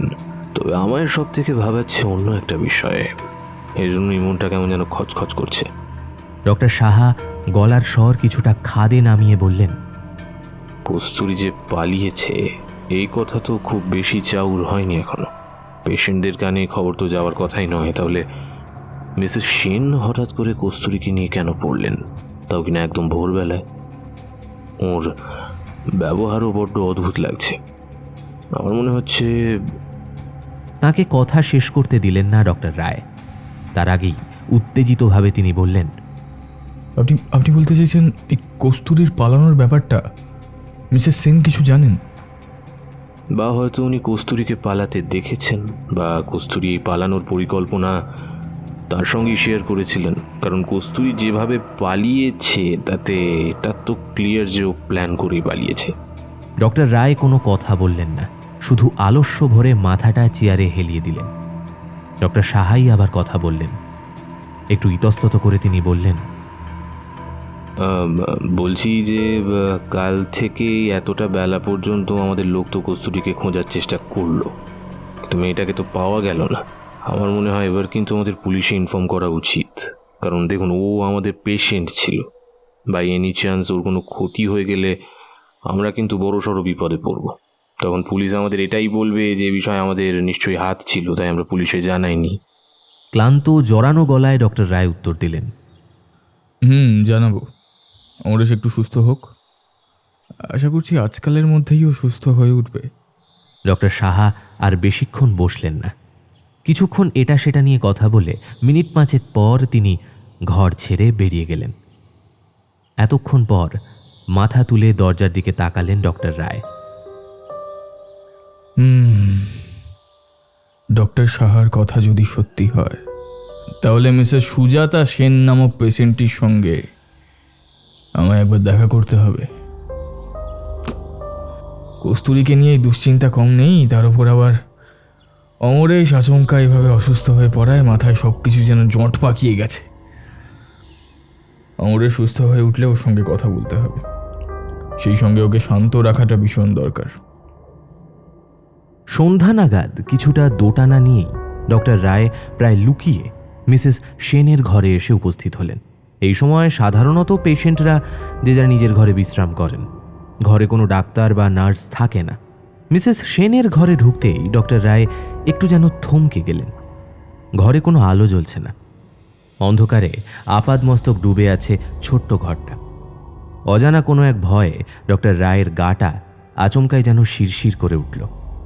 তার মনে হচ্ছে অন্ধকারের ভেতর থেকে একজোড়া চোখ যেন তীক্ষ্ণ দৃষ্টিতে তাঁরই দিকে তাকিয়ে আছে এবং সেই চোখের অধিকারিণী তার মনের অন্তঃস্থলে জমে থাকা সকল রহস্য খুঁড়ে বার করতে চাইছে নির্মমভাবে। কাঁপা কাঁপা হাতে তিনি ঘরের সুইচ বোর্ড খুঁজতে লাগলেন। নিজের শ্বাস প্রশ্বাসের শব্দ নিজের কানেই অসহ্য লাগছে এখন। কিছুক্ষণ হাতড়ানোর পর অবশেষে আলোর সুইচ খুঁজে পেলেন তিনি। মৃদু একটা শব্দের সঙ্গে ঘরে আলো জ্বলে উঠতেই আরও বেশি করে চমকে উঠলেন ডক্টর রায়। অগোছালো বিছানার ঠিক মাঝখানে 2 হাঁটুর মধ্যে নিজের মাথাটা গুঁজে বসেছিলেন মিসেস রায়। আচমকা উজ্জ্বল আলোটা গায়ে এসে পড়তে চোখ দুটো তুলে তিনি তাকালেন সামনের দিকে। আর সেই দৃষ্টির সামনে দাঁড়িয়ে ডক্টর রায়ের মনে হলো ঠিক এমন দৃষ্টি দিয়েই হয়তো বিষধর সাপেরা শিকারকে মোহাচ্ছন্ন করে অবশেষে তাদের তিলে তিলে শেষ করে দেয়। নিজের এই অহেতুক ভয়কে কোনো রকমে গলাধ্যকরণ করে তিনি বললেন, ভর সন্ধেবেলা এইভাবে ঘর অন্ধকার করে বসে আছেন কেন মিসেস সেন? আমায় চিনতে পারছেন? আমি ডক্টর রায়। মিসেস সেনের অভিব্যক্তিহীন মুখে কোনো ভাবান্তর দেখা গেল না, পলক পড়ল না তার অর্থহীন দৃষ্টিতে তাকিয়ে থাকা চোখ দুটোতেও। ডক্টর সেন আরও যেন কিছুটা কুঁকড়ে গেলেন। তবুও ধীরে ধীরে বিছানার দিকে এগিয়ে এসে তিনি বসলেন মিসেস সেনের একদম পাশটিতে। তারপর গলার স্বর যথাসম্ভব নরম করে বললেন, সন্ধ্যার ওষুধগুলো খেয়েছেন সব? ডক্টর সাহা আমায় বললো আপনি এখন নাকি বেশ ফিট। তা সব যদি ঠিক থাকে তাহলে কিন্তু মাসখানেকের মধ্যেই আপনাকে ছেড়ে দেওয়া হবে। কথাগুলো শুনতে শুনতে মিসেস সেন তার ঘাটটা বাঁদিকে ঘুরিয়ে তাকালেন ঠিক ডক্টর রায়ের চোখের দিকে। ডক্টর রায় শিউরে উঠলেন আতঙ্কে। ডক্টর সাহা কিভাবে বললেন যে ইনি সুস্থ হয়ে গেছেন? এই চোখের চাহনি তো বদ্ধ উন্মাদের। নিজেকে কিছুটা বিপদগ্রস্ত মনে করে তাড়াতাড়ি বিছানা থেকে উঠতে যাচ্ছিলেন তিনি, হঠাৎ মিসেস সেন খপ করে চেপে ধরলেন তার একটা হাত। ধপ করে আবারও বিছানায় বসে পড়লেন তিনি। সেরকমই শীতল নিষ্পলক 2 চোখের দৃষ্টি মেলে মিসেস সেন কিছুক্ষণ তাকিয়ে রইলেন তার দিকে। তারপর যেন ভীষণ গোপন কোনো কথা বলছেন এমনভাবে ফিসফিসিয়ে বললেন, মেয়েটা কোথায় ডাক্তারবাবু? কাল মাঝরাত্রে সে যে এলো, তারপর তো আর দেখছি না। তখন সবাই ঘুমাচ্ছিল। ও চুপি চুপি এসে আমার মাথার কাছে বসে আমায় ডাকলো। সে ডাকে ঘুমটা ভেঙে যেতে দেখি ও সারা শরীরে সবুজ শ্যাওলা জড়িয়ে রয়েছে। মজা একটা গন্ধ আসছিল ওর গা থেকে। আমি বললাম বস এখানে, আমি তোকে পরিষ্কার করিয়ে দিই। কিন্তু কে শোনে কার কথা? ও বলল আমি ডাক্তারবাবুর কাছে যাব, তাকে আমার অনেক কথা বলার আছে। ব্যাস, আর দেখিনি ওকে। ও কোথায় ডাক্তারবাবু? ও কোথায়? নিজের হাতটা কোনো রকমে ছাড়িয়ে উঠে দাঁড়ালেন ডক্টর রায়। এই এসব কি বলছেন মিসেস সেন? মেয়েটা বলতে যে উনি কস্তুরীর কথা বলতে চাইছেন এটা তিনি পরিষ্কার বুঝতে পারছেন, কিন্তু মাঝরাতে কস্তুরী এখানে আসবে কোথা থেকে? সে তো সন্ধে 7:30-8টা থেকেই নিখোঁজ। মিসেস সেন তখনও তেমনি ঘোলাটে দৃষ্টি মেলে তাকিয়েছিলেন ডক্টর রায়ের দিকে। আচমকাই তিনি প্রশ্ন করলেন, আর ওই ছেলেটা কেমন আছে ডাক্তারবাবু? মেয়েটা সকাল থেকেই খুব চিন্তা করছে। ছেলেটার কিছু হবে না তো? ডক্টর রায়ের শরীরটা যেন হঠাৎ করেই খারাপ লাগতে শুরু করেছে। ওদিকে মিসেস সেন তখনও কথা বলে চলেছেন। ছেলেটার সুস্থ হয়ে ওঠা ভীষণ জরুরি, ভীষণ। ও সুস্থ না হলে কস্তুরীর কি হবে? বড় ভালোবাসতো তোরা একে অপরকে। আমি জানি। তার কথা শোনার মতো মানসিক অবস্থা তখন আর ছিল না ডক্টর রায়ের। পা দুটো কাঁপতে শুরু করেছে কোনো এক অজানা ভয়। ঘরের মধ্যে এখন কেবলমাত্র দুটি চোখ নয়, বরং অদৃশ্য কোনো এক অস্তিত্বকে তিনি অনুভব করতে পারছেন পরিষ্কারভাবে। তার এত চেনা অ্যাসাইলামের এই ঘরটা আচমকাই তার চোখে অচেনা লাগতে শুরু করেছে। বেশিক্ষণ এই ঘরে থাকার সাহস তার আর হলো না। কোনো দিকে না তাকিয়ে মাথা নিচু করে তিনি আলতো হাতে দরজাটা ভেজিয়ে দরজার বাইরে এসে কিছুটা স্বস্তির নিঃশ্বাস ফেললেন। অমরেশের অসুস্থতার খবর এই ভদ্রমহিলা পেলেন কি করে? হ্যাঁ, সেদিনও শরীর খারাপের কথা বলে অ্যাসাইলাম থেকে নিজের ফ্ল্যাটে বেশ তাড়াতাড়ি ফিরে এলেন ডক্টর রায়। টর্চ হাতে সেই আধো অন্ধকার সিঁড়ি দিয়ে উঠতে উঠতে তার মনে হলো অ্যাসাইলামের ওই গুমোট দমবন্ধ করা পরিবেশের থেকে এই সিঁড়ির অন্ধকার অনেক বেশি সুখকর। ঘরে ঢুকে অভ্যেস মতো আলোটা জ্বালাতেই কিছুটা যেন থমকে গেলেন তিনি। চুপ করে দরজার কাছটাতে দাঁড়িয়ে তিনি ভয়ার্ত চোখ দুটি ঘরের আনাচে কানাচে বোলাতে লাগলেন। তিনি স্পষ্ট দেখেছেন আলো জ্বালানোর সঙ্গে সঙ্গে কেবল অন্ধকার নয়, বরং অন্ধকারের মতোই কোনো এক মনুষ্য অবয়ব তার চোখের সামনে দিয়েই কোথাও যেন অদৃশ্য হয়ে গিয়েছে। পরক্ষণেই আর একটা চিন্তা তার মাথায় আসতেই আরও বেশি যেন অস্থির হয়ে উঠলেন তিনি। আচমকাই দক্ষিণের খোলা জানলা দিয়ে এক ঝলক শীতল বাতাস ঘরের ভেতর এসে তার পায়ের কাছে যেন লুটোপুটি খেতে লাগল। তার সারা শরীর যেন শিরশির করে উঠল অজানা কোনো এক অশনি সংকেতের আভাস পেয়ে। হাত পা না ধুয়েই কিছুক্ষণ গুম হয়ে বিছানায় বসে রইলেন ডক্টর রায়। মাথায় চলতে থাকা বিবিধ চিন্তার ঝড়ে শরীর মন তার বিপর্যস্ত। চট করে জরুরি একটা ফোন সেরে কিছুটা ফ্রেশ হয়ে ফের বিছানায় ওই একই জায়গায় এসে বসলেন তিনি। আজও তিনি এই 3 বেডরুমের ফ্ল্যাটে সম্পূর্ণ একা। স্ত্রী মল্লিকা এখনো ফেরেনি বাপের বাড়ি থেকে, হয়তো আর কখনো ফিরবেও না। হালকা পায়ে ক্লান্তভাবে ঘরে পায়চারি করতে লাগলেন তিনি। গত 4 মাস ধরেই মল্লিকার সঙ্গে তার সম্পর্কের অবনতি ঘটেছে ভীষণ রকম। ঘরে বাইরে এত চাপ অশান্তি তাঁরও ভালো লাগছিল না বিশেষ। তাই মল্লিকা যখন চলে যাচ্ছিল তাকে তিনি আটকাবার চেষ্টাও করেননি। খোলা জানলাটার দিকে আবারও চোখ চলে গেল তার।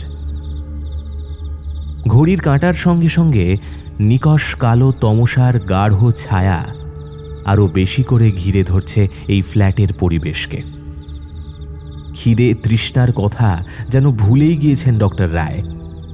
রাত 10টার দিকে সামান্য একটু দুধ গরম করে গ্লাসটা হাতে করেই বেডরুমে আবার ফিরে এলেন তিনি। টেবিলে গ্লাসটা রেখে কিছুটা আনমনেই একটা ফাইল খুলে বসে জানলার বাইরে সেই জমাট বাঁধা অন্ধকারের দিকে চোখ মেলে তাকিয়ে রইলেন। কিছুই নেই দেখার মতো, তবুও তিনি চোখ সরাতে পারছিলেন না। কেবলই মনে হচ্ছে বাইরের অন্ধকারে মিশে ততোধিক অন্ধকার কোনো এক অপচ্ছায়া যেন তাকিয়ে আছে এই ঘরের দিকেই, হয়তো ভেতরে আসতে চাইছে কোনোভাবে। আজ কি জানলার বাইরেটা একটু বেশি অন্ধকার লাগছে? শেষের কথাটা ভাবার সঙ্গে সঙ্গে যেন সম্বিত ফিরে পেলেন তিনি। এসব অদ্ভুত চিন্তা কেন আসছে মাথায়? জানলা থেকে চোখ সরিয়ে আবার ফাইলে মন দিলেন তিনি, কিন্তু মন কিছুতেই বসছে না আজ। ফাইলে লেখা ইংরেজি কালো কালো অক্ষরগুলোকে যেন মনে হচ্ছে দুর্বোধ্য কোনো প্রাগৈতিহাসিক লিপি, যার অর্থ তিনি জানেন না। বারবার মনে পড়ে যাচ্ছে মিসেস সেনের ভাবলেশহীন চোখ দুটোর কথা। উনিও কি কোনো অলৌকিক ঘটনার প্রত্যক্ষদর্শী? নাহলে কস্তুরী এবং অমরেশের বিষয়ে এত কথা তিনি জানলেন কি করে? ভদ্রমহিলার চোখের দৃষ্টিটাও ভারী অস্বস্তিকর ছিল। ওই চোখের সামনে বসে কিছু জিজ্ঞাসাবাদ করা কোনোভাবেই সম্ভব নয়। দুধের গ্লাসটা আবার হাতে তুলে নিলেন তিনি। এখনও বেশ গরমই আছে, ধবধবে সাদা গাঢ় তরলটা। ছোট ছোট চুমুক দিতে দিতে এগিয়ে এসে জানলার পাল্লাটা বন্ধ করে দিলেন। এই জানলাটা খোলা থাকলে আজ হয়তো ঘুম আর আসতো না। মনের এই অস্থির ভাবটা কিছুটা কাটাতেই দুধের গ্লাস শেষ করে একটা বই নিয়ে বিছানায় উঠে এলেন। একটু একটু করে মাথাটা আবার পরিষ্কার হয়ে আসছে তার।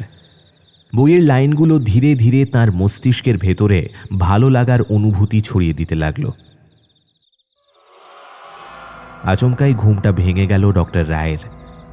ধর্মর করে বিছানায় উঠে বসে কিছুক্ষণ তিনি ঠাহরি করতে পারলেন না যে কোথায় আছেন। তারপর বুক থেকে কোলের মধ্যে খসে পড়া বইটা দেখে তার ঠোঁটের কোণায় হালকা একটা হাসির রেখা খেলে যায়। বইটা পড়তে পড়তেই তার মানে ঘুমিয়ে পড়েছিলেন তিনি। হঠাৎই আবার বন্ধ কাঁচের জানলাটার দিকে চোখ চলে যেতেই তিনি সচকিত হয়ে উঠে বসলেন। ঘুমের রেশটা পুরোপুরি কেটে যেতেই তার মনে পড়ে গেছে ঘুম ভেঙে যাওয়ার কারণটা। কানটা খাড়া করে কিছুক্ষণ চুপ করে বসে রইলেন তিনি। আওয়াজটা এখনও হয়ে চলেছে। কয়েক মিনিট পর পর নির্দিষ্ট ছন্দে কেউ বেশ জোরে জোরে জানলাটার পাল্লায় আঘাত করছে। কিন্তু চারতলার ফ্ল্যাটে জানলার বাইরে থেকে এইভাবে শব্দ আসাটা তো অসম্ভব এবং অবিশ্বাস্য। বাইরে থেকে যে জানলায় আঘাত করছে সে কি হাওয়ায় ভেসে আছে? নিজের মনেই কথাগুলো ভাবতে ভাবতে তার মাথার ভেতর সেই জট পাকানো ভয়ানক সকল চিন্তা ভিড় করে আসতে লাগলো। এই আলোকোজ্জ্বল ঘরের প্রতিটা কোণ রীতিমতো সন্দেহের চোখে জরিপ করতে করতে ভয়ে ক্রমশ গলা শুকিয়ে আসতে লাগলো তার। ফ্ল্যাটে তিনি বর্তমানে সম্পূর্ণ একা আছেন, এটা মনে পড়তেই তার সমস্ত সাহস, যুক্তি সব কিছুই যেন কর্পূরের মতো উবে যেতে শুরু করেছে। কিন্তু এত আতঙ্কের মাঝেও এই জানলাটা অদ্ভুত কোনো কারণে তাকে আকর্ষণ করে চলেছে ক্রমাগত। তিনি মোহাচ্ছন্নের মতো এগিয়ে চলেছেন সেই দিকেই। কয়েক সেকেন্ড পর জানলার সামনে দাঁড়িয়ে তিনি আলতো হাতে জানলার ঠান্ডা স্বচ্ছ কাঁচে হাত বোলাতে লাগলেন। তার মনে হচ্ছে এটি কোনো জড় বস্তু নয়, বরং নরম শীতল একটি নারী শরীর। বিকৃত চিন্তাভাবনা ততক্ষণে তার শরীরকে আচ্ছন্ন করে ফেলেছে। তিনি একভাবে তাকিয়ে আছেন জানলাটার দিকেই। আচমকাই তার মনে হলো ঘরের আলোটা যেন ক্রমশ কমে আসছে। ধোঁয়াটে ধূসর একটা ছোঁয়াচে রঙে ভরে উঠছে ঘরটা। কাঁচের অপর প্রান্ত থেকে একটি হাত ততক্ষণে দৃশ্যমান হয়েছে। নারী সুলভ দুধ সাদা অথবা ফ্যাকাশে সেই হাতটা ঠিক তার হাতের উপরেই বর্তমানে স্থির হয়েছে। ডক্টর রায়ের ঘোর লাগা চোখ দুটিতে এতক্ষণে যেন পরিপূর্ণ দৃষ্টি এসেছে। সভয়ে জানলার উপর থেকে হাতটা সরিয়ে নিলেন তিনি। হাতটি তখনও যেন জানলার বাইরে থেকে হাতছানি দিয়ে ডাকছে তাকে। ঘরের আলোটা যেন আরও বেশি কুঁকড়ে গেছে কোনো এক বিপর্যয়ের পূর্বাভাস পেয়ে। ডক্টর রায়ের হঠাৎই শরীরটা খারাপ লাগতে শুরু করেছে। বুকে চিনচিনে একটা ব্যথা অনুভব করতে শুরু করেছেন তিনি। টলমল অসংযত পায়ে পেছোতে শুরু করতেই আবারও তার চোখ চলে গেল জানলার দিকে। জানলার বাইরে সেই হাতটিকে আর দেখা যাচ্ছে না, কিন্তু তার বদলে ওটা কি দেখা যাচ্ছে? ভয়ে দিশেহারা হয়ে গেলেন ডক্টর রায়। একটি উল্টোভাবে ঝুলন্ত নারী শরীরের অবয়ব তিনি স্পষ্ট দেখতে পাচ্ছেন ওই পাতলা অসুরক্ষিত কাঁচের বাইরে। মাথা নিচের দিকে থাকার জন্য সেই নারীর খোলা চুলের রাশি গাছের ঝুড়ির মতো নেমে এসে ঢেকে দিয়েছে তার মুখের অংশটিকে। শরীরটাকেও কোনো এক বিশেষ দক্ষতায় প্রায় শূন্যে ভাসিয়ে রেখেছে এই অপার্থিব নারী মূর্তিটি। ঘরের প্রায় নিভে যাওয়া একমাত্র আলোটি এতক্ষণে দপদপ করতে শুরু করেছে। বাইরে থেকে আসা দমকা বাতাসে সশব্দে ঘরের প্রতিটা জানলা একে একে খুলে যেতে শুরু করেছে। উদ্ভ্রান্তের মতো দুহাত দিয়ে মাথা চেপে ধরে ঘরের মধ্যে অসহায়ভাবে এদিক ওদিক ছুটে বেড়াতে লাগলেন ডক্টর রায়। চিরপরিচিত এই ঘরটাকে আজ তার এতটুকুও নিরাপদ মনে হচ্ছে না। তার মনে হচ্ছে ঘরের প্রতিটা ধোঁয়াটে কোণ থেকে অজস্র অদৃশ্য কিন্তু হিংস্র চোখ তাকে নজরবন্দি করে রেখেছে। দরজা খুলে বাইরে বেরিয়ে যাওয়ার মতো সাহস তার এখন অবশিষ্ট নেই। সামনের সেই কালান্তক জানলাটিও এই সময় বিকট শব্দে খুলে যেতেই চমকে সেদিকে তাকালেন ডক্টর রায়। খোলা জানলা দিয়ে বাইরের জমাট বাঁধা অন্ধকারের মেঘ যেন ঘরটাকে গিলে খেতে চাইছে। বরফ শীতল ঠান্ডা একটা বাতাসের ঝাপটা এসে লাগলো ডক্টর রায়ের মুখে। তবে এসবের দিকে বিশেষ মন ছিল না তার। চোখ দুটো বারবার দুহাত দিয়ে কচলে নিচ্ছেন তিনি, কিন্তু না, সামনের ভয়াবহ দৃশ্যের এতটুকুও বদল ঘটছে না। খোলা জানলা দিয়ে সরীসৃপের মতো দেওয়ালে নিজের শরীরটাকে আটকে ধরে চার হাত পায়ে ভর দিয়ে একটি নারী মূর্তি ধীরে ধীরে ঢুকে আসছে তার ঘরে। শিকারী পশুর মতোই তার চলার গতি মন্থর, কিন্তু লক্ষ্য যে তার স্থির সেটা বোঝাই যাচ্ছে তার চোখের চাহনিতে। মণিহীন সাদাটে চোখ দুটিতে ঝরে পড়ছে জগতের সকল ক্রূরতা আর সর্বগ্রাসী এক পাশবিক ক্ষুধা। হাঁটা চলার শক্তি সম্পূর্ণভাবেই হারিয়েছেন ডক্টর রায়। পা দুটো শক্তভাবে আটকে আছে মেঝেতে। ক্রমশ এগিয়ে আসা এই নারী অবয়বকে তিনি চিনতে পেরেছেন অনেক আগেই, কিন্তু তার এমন পরিণতি কিভাবে হলো? শেষবারের মতো পালানোর একটা চেষ্টা করলেন তিনি, কিন্তু অশক্ত পা দুটি জড়িয়ে নিজেই আছড়ে পড়লেন মাটিতে।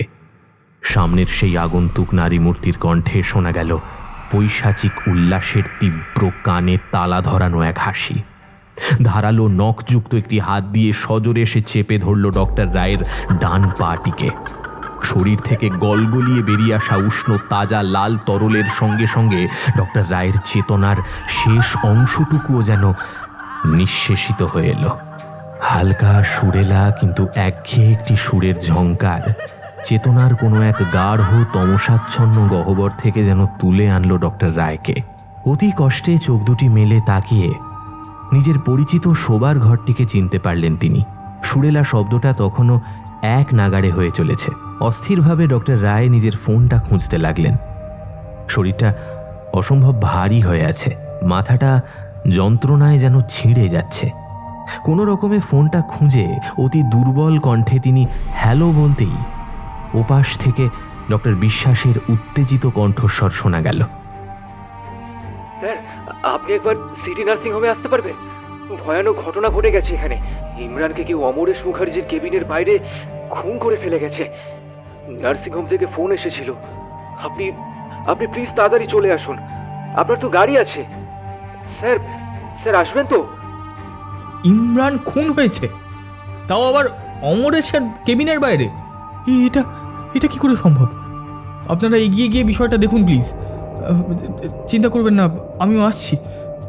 গায়ের সমস্ত শক্তি একত্রিত করে শুয়ে থাকা অবস্থা থেকে উঠে বসলেন তিনি। ফোনটা রেখে দিয়ে তিনি শূন্য দৃষ্টি মেলে ঘরের চারপাশটা দেখতে লাগলেন।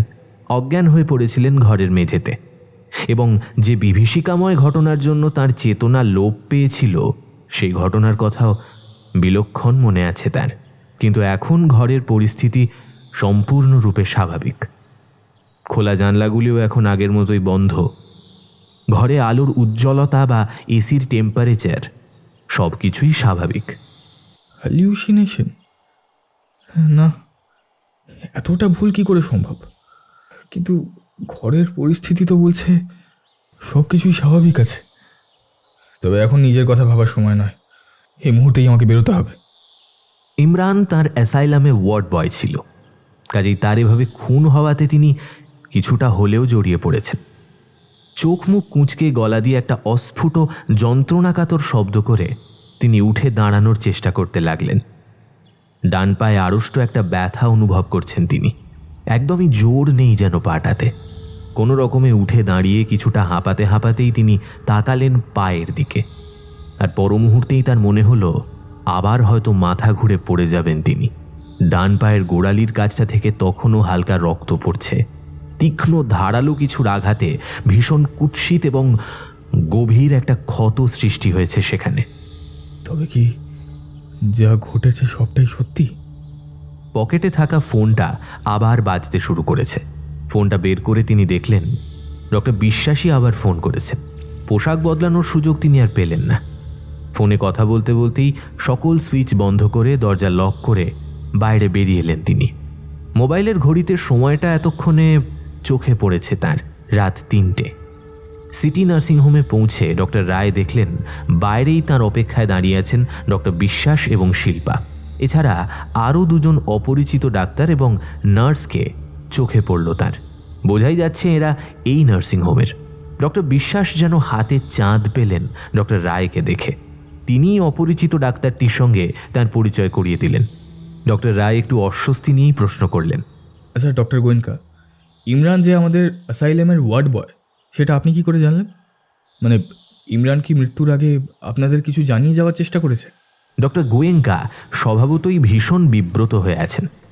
তবুও সৌজন্য দেখিয়ে তিনি বললেন, ডক্টর রায়, বাইরে দাঁড়িয়ে এইসব কথা আলোচনা করাটা ঠিক হবে না। আপনি ভেতরে আসুন। বডিটা এখনও একই জায়গাতে পড়ে আছে, আগে সেটা দেখবেন চলুন, তারপর আমি সব কিছু বলছি আপনাকে।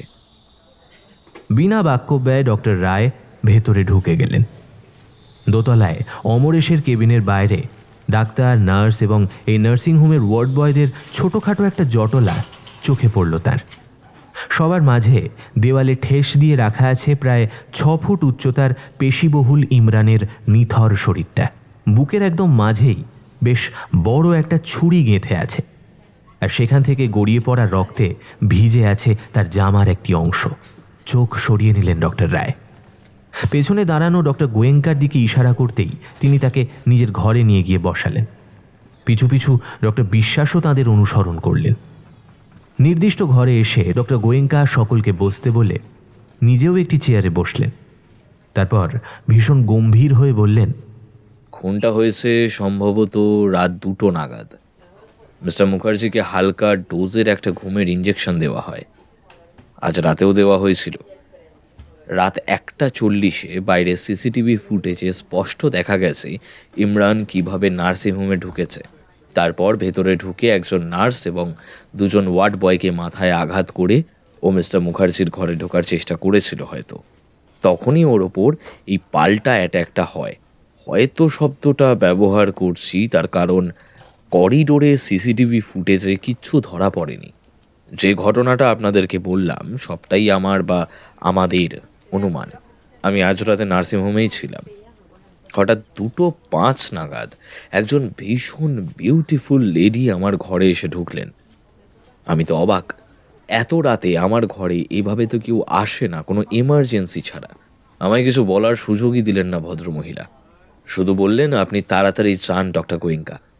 পিস অফ মাইন্ড অ্যাসাইলামের একজন ওয়ার্ড বয় ইমরান আপনার নার্সিংহোমে খুন হয়ে পড়ে আছেন। ছুরি মেরে তাকে কেউ খুন করে অমরেশ মুখার্জির কেবিনের বাইরে ফেলে রেখেছে। এতটাই অবাক হয়েছিলাম তখন যে অ্যাসাইলামের নামটাও যেন চিনতে পারিনি। শুধু মেয়েটাকে পাশ কাটিয়ে ছুটে গিয়েছিলাম দোতলায়। বডি দেখে তো ভয়ে দুশ্চিন্তায় কি করব কিছু না বুঝে বাকিদের ডাকাডাকি করি। তারপর মনে পড়ে পিস অফ মাইন্ড তো আপনাদের প্রতিষ্ঠান, তাই সঙ্গে সঙ্গে আপনাদের অ্যাসাইলামের নাম্বারে ফোন করি। পুলিশেও খবর দেওয়া হয়, তারাও এসে যাবেন কিছুক্ষণের মধ্যেই। পায়ের ব্যথাটা নতুন করে আবার ফিরে এসেছে। যন্ত্রণায় মুখটা একটু বিকৃত হয়ে এলো ডক্টর রায়ের। তিনি জিজ্ঞাসা করলেন, সেই মেয়েটা এখন কোথায়? যেই খবরটা আপনাকে দিয়েছিলেন সে কোথায়? ডক্টর গোয়েঙ্কা চিন্তিত মুখে বললেন, সেটা তো আরেকটা মিস্ট্রি ডক্টর রায়। আমি বডি দেখার পরই সারা নার্সিংহোম জুড়ে মেয়েটাকে খুঁজেও আর পাইনি। এই মার্ডারের খবরটা দিয়েই সে যেন একদম ভ্যানিশ হয়ে গিয়েছে। কিন্তু আপনাদের অ্যাসাইলামের ওয়ার্ড বয় এখানে কেন এসছিল এর উত্তরে আপনারা কি বলবেন? তার যদি মিস্টার মুখার্জির সঙ্গেই কথা বলারই ছিল, তো এইভাবে লোকজনকে জখম করে তার ঘরে ঢোকার চেষ্টা করছিল কেন? সে তো সকালের ভিজিটিং আওয়ার্সে আসতে পারতো। পুলিশ এলে আমি বা আপনারা কি বলবো ভেবেছেন কিছু? মাথা নিচু করে বসেছিলেন ডক্টর রায়। মাথায় চলছে কিভাবে এই সমূহ বিপদ থেকে উদ্ধার পাওয়া যেতে পারে তার বিভিন্ন ভাবনা। পাশে বসে থাকা ডক্টর বিশ্বাস উদ্বিগ্ন মুখে পালাক্রমে ডক্টর গোয়েঙ্কা এবং ডক্টর রায়ের মুখের দিকে তাকাচ্ছেন। কিছুক্ষণ পর মুখ তুলে সরাসরি ডক্টর গোয়েঙ্কার দিকে তাকালেন ডক্টর রায়। টেবিলে কিছুটা ঝুঁকে পড়ে গলার স্বর একটু খাদে নামিয়ে তিনি বললেন, দেখুন, আমরা ডাক্তার, মানবতা এবং সেবা আমাদের পরম ধর্ম। কিন্তু কখনো কখনো নিজের এবং নিজের প্রতিষ্ঠানের সুনাম বজায় রাখতে আমাদেরও স্বার্থপর হতে হয়। মানে হওয়া উচিত আর কি। ইমরান কেন অমরেশকে খুন করতে এসেছিল আমি তা জানি না। আপনি বলছেন ঠিক ওই সময়কার সিসিটিভি ফুটেজ নাকি গায়েব, সুতরাং তাকে কে খুন করেছে এটাও কিন্তু আমরা জানি না। অপরাধ করতে এসে অপরাধীতা শাস্তি পেয়ে গেছে। খামোখা এই বিষয়টাকে নিয়ে আরও জলঘোলা কেন করব আমরা? আপনাকে যদি পুলিশ কিছু জিজ্ঞাসা করে আপনি সরাসরি বলবেন যে আপনি কিছু জানেন না। আর যদি তারা সিসিটিভি ঘাঁটে তাহলেও তারা কোনো ফুটেজ পাবে না। আমরা না হয় কোনো একটা গল্প বানিয়ে বলে দেবো। ডক্টর গোয়েঙ্কা অবাক হয়ে কিছুক্ষণ চেয়ে রইলেন সামনে বসে থাকা দুজন স্বনামধন্য ডাক্তারের মুখের দিকে। ডক্টর রায় অপেক্ষা করতে লাগলেন। তিনি জানেন সময় লাগলেও ডক্টর গোয়েঙ্কা নিজের এবং নার্সিংহোমের সুনাম বাঁচাতে সেটাই করবেন যেটা তিনি বলছেন। মিনিট খানেক পর ডক্টর গোয়েঙ্কা মুখ খুললেন। টেবিলে পড়ে থাকা একটা পেপার ওয়েট আনমনেই হাতে নিয়ে তিনি বললেন, কাজটা হয়তো আমার মোরালিটি আর অনেস্টের বিরুদ্ধে হবে, কিন্তু আপনার অ্যাডভাইসটা মানলে আমার সব দিক থেকেই সুবিধা। বেশ ডক্টর রায়, আমি আপনার কথাতেই রাজি, তবে আপনাকেও কথা দিতে হবে যে আপনি আমায় বিট্রে করবেন না। ডক্টর রায় আর কিছু বললেন না। চেয়ার ছেড়ে উঠে একটা হাত হ্যান্ডশেকের জন্য সামনের দিকে বাড়িয়ে দিলেন তিনি। তারপর আবার এই তিনজন ডাক্তার বেশ সহজভাবেই বেরিয়ে এলেন বাইরে। ইমরানের মৃত্যু নিয়ে সত্যিই বিশেষ হইচই হলো না। পুলিশ কেবল এসে উপস্থিত সকল ডাক্তার, নার্স এবং ওয়ার্ড বয়দের জবানবন্দি নিলেন। বছর 33-এর ইমরান এই নার্সিংহোমের একজন পেশেন্টকে খুন করতে এসে নিজেই খুন হয়ে গেছে, এটাই মেনে নিল সকলে। কিন্তু তাকে কে খুন করেছে এটা নিয়ে আশ্চর্যভাবে সকলেই নীরব হয়ে রইল। পুলিশি জিজ্ঞাসাবাদ সামলে এই দুই ডাক্তার অ্যাসাইলামে যখন ফিরলেন তখন ঘড়িতে সময় রাত 9টা। এর মধ্যে শিল্পা বারতিনেক ফোন করেছে ডক্টর রায়ের ফোনে। অ্যাসাইলামে পৌঁছতেই শিল্পা হন্তদন্ত হয়ে এগিয়ে এলেন তাদের দিকে। একটু উত্তেজিতভাবেই সে বলল, স্যার, আপনারা দুজনেই বেরিয়ে গেছেন। ডক্টর সাহাও তো আজ আসেননি। এদিকে 207 নম্বর পেশেন্ট কেমন যেন অস্বাভাবিক আচরণ করছেন। আমি আর ডক্টর ঘোষ অনেক চেষ্টা করেও তার সঙ্গে কনভারসেশন করতে পারছি না। গুম হয়ে তিনি বিছানায় চুপ করে বসে রয়েছেন। ওষুধ, ইনজেকশন কিচ্ছু দেওয়া যায়নি তাকে। প্লিজ একটু চলুন। ডক্টর রায় প্রচণ্ড রাগে লাল চোখে তাকালেন শিল্পার দিকে। সেই দৃষ্টির সামনে শিল্পার ছোটোখাটো শরীরটা আরও যেন গুটিয়ে গেল। প্রায় বুঝে আসা কণ্ঠে সে বলল, আমার কোনো দোষ নেই স্যার, আমি অনেক চেষ্টা করেছি, বিশ্বাস করুন। কিন্তু উনি... তাকে কথাটা আর শেষ করতে দিলেন না ডক্টর বিশ্বাস। তার আগেই পরিস্থিতি একটু সামলে দেওয়ার জন্য তিনি বললেন, তুমি নিজের কাজে যাও শিল্পা, আর কখন কোথায় কি বলতে হয় সেটা একটু শেখো, বুঝলে? আমরা কত বড় একটা ঝামেলা মিটিয়ে এলাম, কোনো ধারণা আছে তোমার? আর তোমরা এতজন মিলে একটা পেশেন্টকে সামলে রাখতে পারছো না।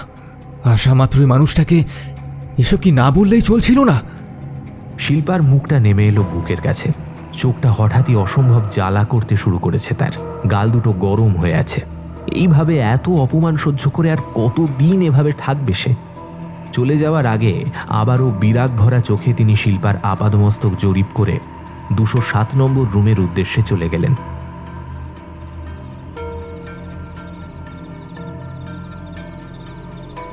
$207 নম্বর রুমে আজ একটা কম পাওয়ারের লালচে আলো জ্বলছে। সেই আলোর দিকে পিঠ করে বিছানায় সোজা হয়ে বসে আছেন মিসেস সেন। তার কাঁচা পাকা চুলের রাশি পিঠের বেশ অনেকটা অংশ আড়াল করে রেখেছে এবং ভদ্রমহিলা দ্রুত গতিতে দুলে দুলে কী সব যেন বলে চলেছেন ক্রমাগত। প্রায় নিঃশব্দে ডক্টর রায় দরজার কাছে এসে দাঁড়ালেও তিনি ঠিকই ঘরে দ্বিতীয় একজন ব্যক্তির উপস্থিতি বুঝতে পেরেছেন। না ঘুরেই ঘর ঘরে অদ্ভুত একটা গলায় থেমে থেমে তিনি বললেন, সকল পাপী তার শাস্তি পাবে। ক্ষমতা, লোভ আর পাপের নেশায় আচ্ছন্ন সবাইকে তার হিসাব বুঝিয়ে দেবেও। সময় শেষ হয়ে এসেছে। দরজার কাছেই স্থাণু হয়ে দাঁড়িয়েছিলেন ডক্টর রায়। ঘরে ঢোকার সাহসও যেন তার হচ্ছে না। গলার জোর একটু বাড়িয়ে তিনি ডাক দিলেন, মিসেস সেন, মিসেস সেন, এসব কি বলছেন? কার কথা বলছেন? মিসেস সেন তড়িৎ গতিতে ফিরে তাকালেন। উন্মাদিনী এই বছর 50-এর মহিলার চোখের কাছে গভীর কালো রেখাটা এই আধো অন্ধকারেও খেয়াল করলেন ডক্টর রায়। উস্কো খুস্কো এলোমেলো চুল অবাধ্যের মতো বারবার এসে পড়ছে তার মুখে। একটা দুর্বোধ্য হাসির ঝিলিক খেলে গেল মহিলার শুকনো খটখটে কালচে হয়ে আসা ঠোঁটের ফাঁকে। ঘরের একটা বিশেষ কোণের দিকে ঘাড় বেঁকিয়ে কিছুক্ষণ তাকিয়ে রইলেন তিনি। তারপর তেমনই অদ্ভুত গলায় বললেন, কার কথা বলছি, কেন বলছি, এসবের উত্তর তো সময় দেবে ডাক্তারবাবু। আজ আপনাদের অনেক খাটাখাটনি হয়েছে, তাই না? না, আজ আর উৎপাত করব না। কি ওষুধ আর ইঞ্জেকশন দেওয়ার আছে দিন। বিশাল বিস্ময়ে মুখটা হাঁ হয়ে গেল ডক্টর রায়ের। এই মহিলার কথাবার্তা অসংলগ্ন, অর্থহীন, কিন্তু তাও এমন কিছু কথা বা আচরণ তিনি করেন তখন তাকে পাগল বলতে দ্বিধা হয়। উনি আবারও ঠিক কোনো এক অদ্ভুত উপায়ে আজকের সকল ঘটনার কথা জেনে গেছেন। এই ঘরটার পরিবেশ মোটেই ভালো লাগে না ডক্টর রায়ের। আর কোনো দিকে না তাকিয়ে মাথাটা নিচু করে ঘরে ঢুকে মিসেস রায়ের পাশে বসে তাকে দুটি ওষুধ এবং একটি ইঞ্জেকশন দিয়ে যত্ন করে বিছানায় শুইয়ে দিলেন তিনি। মিসেস রায় বড় বড় চোখে অদ্ভুত এক চাহনিতে কিছুক্ষণ তার দিকে তাকিয়ে ধীরে ধীরে চোখ দুটো বুজলেন। ফ্ল্যাটে ফিরে ঘরের বড় আলোটা নিভিয়ে শরীরটা বিছানায় এলিয়ে দিলেন ডক্টর রায়। আজকের ঘটনাটা কোনোভাবেই মন থেকে ঝেড়ে ফেলে দিতে পারছিলেন না তিনি। এতগুলো অদ্ভুত ঘটনা, খুনের চেষ্টা এবং খুনের মধ্যে যে কোনো না কোনো একটা যোগসূত্র আছে তার সচেতন মন তা ঠিকই বুঝতে পেরেছে। সেই যোগসূত্রটি যে কি বা কে সেটিও তিনি কিছুটা হলেও বুঝতে পেরেছেন, কিন্তু তার বিজ্ঞানমনস্ক মন তা মানতে সময় নিচ্ছে। গতকালের ওই ভয়াবহ ঘটনার রেশ তার মন থেকে এখনো মুছে যায়নি। জানলাটার দিকে একবার ভয়ার্ত চোখে তাকিয়ে পরক্ষণেই চোখটা সরিয়ে নিলেন তিনি। হঠাৎ কি মনে করে উঠে বসে পায়ের ক্ষতটায় একবার হাত রাখলেন। পরক্ষণেই যন্ত্রণায় ওর শরীরটা ওপর থেকে নিচ পর্যন্ত যেন কেঁপে উঠল। সে কে? যা ভাবছি সেটাই যদি সত্যি হয় তবে। মনের ধোঁয়াশাটা একটু একটু করে কেটে যেতে শুরু করেছে ততক্ষণে। মনের আকাশ যত বেশি পরিষ্কার হয়ে আসছে তত বেশি বুকের খাঁচায় ভয়ের বাতাস এসে জড়ো হচ্ছে। বারবার মনে পড়ে যাচ্ছে মিসেস সেনের কথাগুলো। মনে পড়ে গেল ডক্টর গোয়েঙ্কার বলা সেই রহস্যময় মেয়েটার কথাও। আর বেশি কিছু ভাবতে ইচ্ছে হলো না তার। ক্লান্তিতে বুজে আসছে চোখ। হাজার চেষ্টা করেও চোখ দুটো খুলে রাখতে পারছেন না। ধীরে ধীরে গভীর ঘুমের অতলে তলিয়ে গেলেন তিনি। হঠাৎ বুকের ওপর একটা পর্বত প্রমাণ বোঝা অনুভূত হতে চোখ বোঝা অবস্থাতেই ছটফট করে উঠলেন তিনি। ঘরটা অন্ধকার হয়ে গেছে কোনোভাবে। চোখ বোঝা থাকলেও আলো তার নিজের উপস্থিতি ঠিকই জানান দেয়। চোখ খুলে গেল ডাক্তারবাবুর।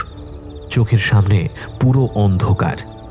তার স্পষ্ট মনে আছে ঘুমানোর আগে ঘরে একটা আলো তিনি জেলে রেখেছিলেন। কি হলো? কারেন্ট তো যায়নি। রাস্তার আলোগুলো, হ্যাঁ হয়তো ঠিকই তো জ্বলছে। তাহলে কি নাইট ল্যাম্পটা বিগড়ে গেল?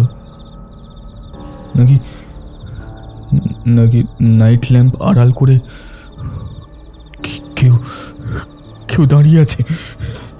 দ্বিতীয় সম্ভাবনাটার কথা মাথায় আসতেই ধর্মর করে বিছানায় উঠে বসলেন তিনি। রাস্তার আলো ঘর পর্যন্ত এসে পৌঁছচ্ছে না, যেন অন্ধকারের সমুদ্র বইছে ঘরে। একটু আলোর জন্য ছটফট করতে লাগলেন তিনি। তাড়াহুড়ো করে বিছানা থেকে নামার চেষ্টা করতেই ভয়ে শরীর হিম হয়ে গেল। সভয়ে পিছিয়ে গিয়ে বিছানার এক কোণে বালিশ আঁকড়ে জুবুথুবু হয়ে বসে রইলেন তিনি। বিছানা থেকে নামার সময় কোনো এক শরীরের ছোঁয়া পেয়েছেন, যে শরীর আলোর সকল উৎস আড়াল করে তার বিছানার ঠিক নিচেই এখন দাঁড়িয়ে আছে। হঠাৎ তার মাথার পেছনের দিকের জানলাটা সশব্দে খুলে গেল। আঁতকে উঠলেন ডক্টর রায়। বাইরে ঝড় বৃষ্টি শুরু হয়েছে, প্রবল অসময়ের ঝড়। কিছুক্ষণের মধ্যেই প্রবল বৃষ্টিপাতের সঙ্গে মুহুর্মুহু বজ্রপাতের শব্দে অসহায় পক্ষী ছানার মতো প্রাণ ভয়ে ঠকঠক করে কাঁপতে শুরু করলেন তিনি। বৃষ্টির ছাঁটে তার শার্টের পেছন দিকটা ভিজে যেতে শুরু করেছে। ততক্ষণে শীতল অনাকাঙ্ক্ষিত একটি অনুভূতি খেলে বেড়াচ্ছে তার সারা শরীর জুড়ে। আচমকাই বিছানার নিচের দিকটায় হালকা নড়াচড়ার শব্দ কানে আসতেই তিনি জানলার দিকে আরো কিছুটা পিছিয়ে গেলেন। কোনো সন্দেহ নেই আর, বিছানার ওপর কেউ ওঠার চেষ্টা করছে এবং ক্রমশ সে এগিয়ে আসছে তাঁরই দিকে। একটা পচা আষ্টে জোলো গন্ধ এসে তার অনভ্যস্ত নাসারন্ধ্রে এসে ঝাপটা মারতে শুরু করেছে। সেই পরিচিত ধারালো নখযুক্ত একটি হাত আবারও তার পা ধরে সজোরে এক টান মারতেই কিছুটা এগিয়ে এসে বিছানায় চিত হয়ে উল্টে পড়লেন তিনি। প্রবল ভয়ের হিমেল একটা পরশ তার সারা শরীরটাকে ধীরে ধীরে অসাড় করে দিচ্ছে। মাথাটাও ক্রমশ চিন্তা ভাবনা করার শক্তি হারাচ্ছে। স্যাঁতস্যাঁতে ভেজা নরম একটা শরীর তার পা বেয়ে উপরে উঠে আসছে অলসভাবে, যেন সে জানে শিকার পালাতে পারবে না, তাই তাড়াহুড়ো করারও কোনো দরকার নেই। মাংস পচা দম বন্ধ করা একটা দুর্গন্ধে তার মাথা ঝিমঝিম করতে লাগলো। পাগলের মতো পাশের দেওয়ালটা হাতড়াতে শুরু করেছেন তিনি বেড সুইচের আশায়।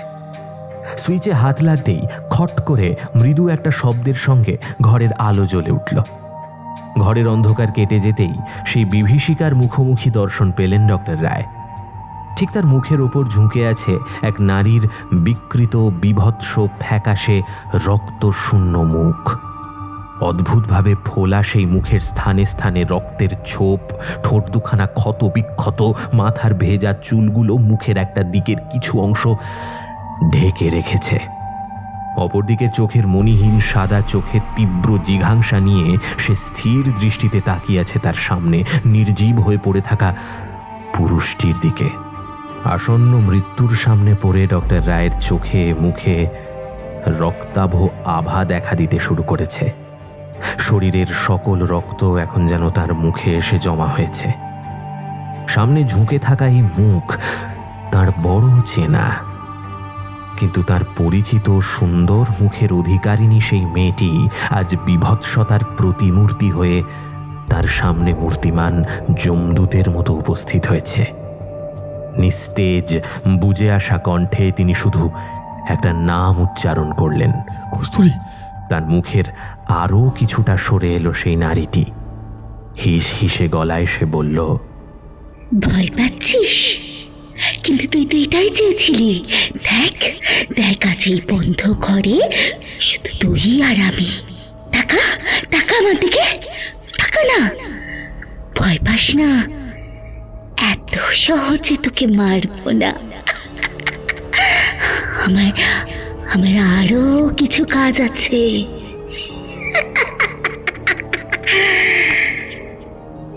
অর্থপূর্ণ একটা বাঁকা হাসি হেসে ডাক্তারের শরীরের ওপর থেকে উঠে দাঁড়ালো সে। ঘোর লাগা চোখে বিছানায় শুয়ে থাকা মানুষটি দেখতে পেলেন মেয়েটির কোমরের নিচের অংশের পোশাকটিতে চাপ চাপ রক্তের চিহ্ন। যন্ত্রণার অভিব্যক্তিও কি ছিল মেয়েটার মুখে? ঠিক বুঝতে পারলেন না তিনি। শুধু দেখলেন মেয়েটা ধীরে ধীরে ধোঁয়ার আকারে ঘরের বাতাসে মিলিয়ে যাচ্ছে। সকালে উঠে অ্যাসাইলামে যাওয়ার মতো মানসিক অবস্থা আর ছিল না ডক্টর রায়ের। এত দিন ধরে এই মানসিক টানাপোড়েন সহ্য করতে করতে আজ তিনি ক্লান্ত। বিছানায় আধশোয়া হয়ে শুয়ে তিনি শুরু থেকে সবটা ভাবছেন একে একে। মনের ধোঁয়াশা যত বেশি কেটে যাচ্ছে তত বেশি দম চাপা ভয়ের একটা অনুভূতি পেয়ে বসছে তাকে। এই প্রথম ভয় লাগছে ডক্টর অভিনন্দন রায়ের। টাকা আর ক্ষমতাই জগৎকে হাতের মুঠোয় রাখার চাবিকাঠি, এটা তিনি অন্তর দিয়ে বিশ্বাস করে এসেছেন এত দিন ধরে। কিন্তু আজ বুঝতে পারছেন তার এই সংকীর্ণ চিন্তাভাবনার বাইরেও একটা পৃথিবী আছে।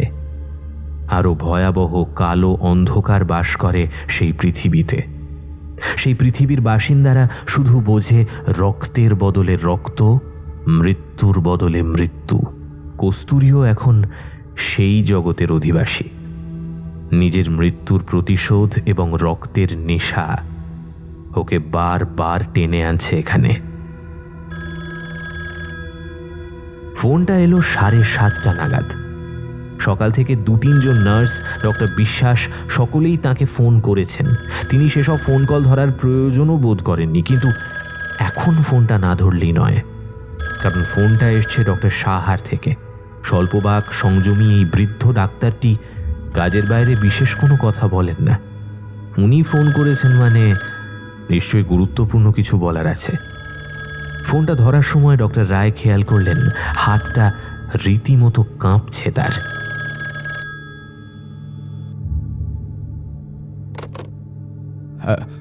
হ্যালো হ্যালো, হ্যাঁ হ্যাঁ ডক্টর শাহ বলুন, এনি এমার্জেন্সি?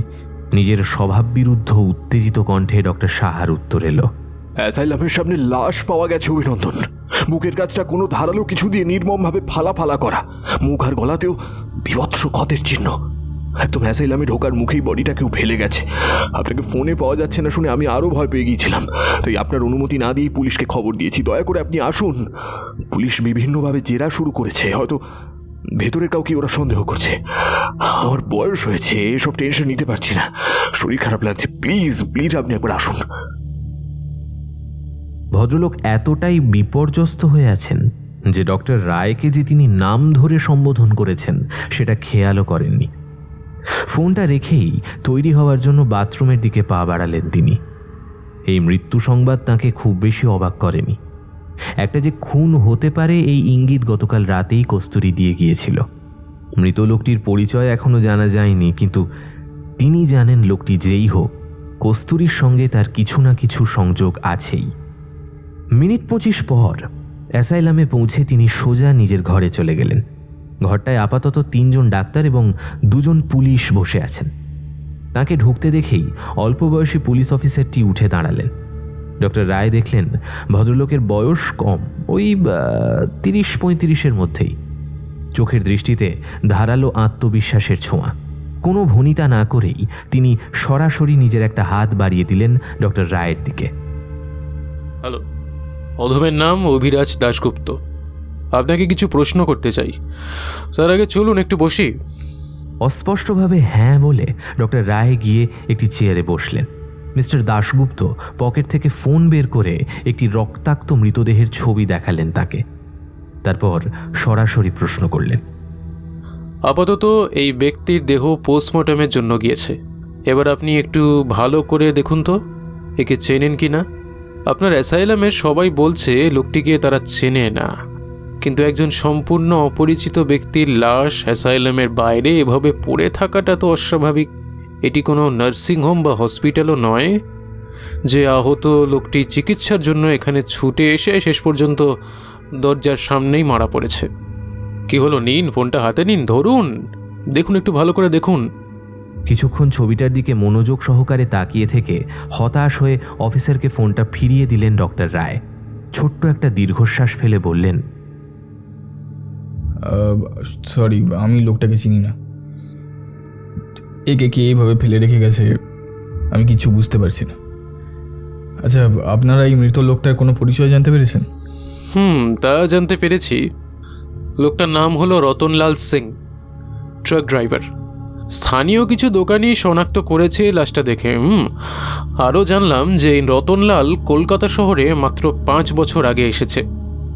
এরকম একজন ছায়া পোষা নিম্নবিত্ত মানুষকে এমন নৃশংসভাবে কেন কেউ খুন করলো? অবশ্য এখনও ওর ক্রিমিনাল রেকর্ড চেক করা হয়নি যদিও। আর ওর পরিবার? সেটাও খোঁজ পেয়েছি, কিন্তু দেখতে হবে সেটা অথেন্টিক কিনা। আসলে লোকটা আশেপাশে অনেককেই চিনত, বাড়িও হয়তো কাছেই।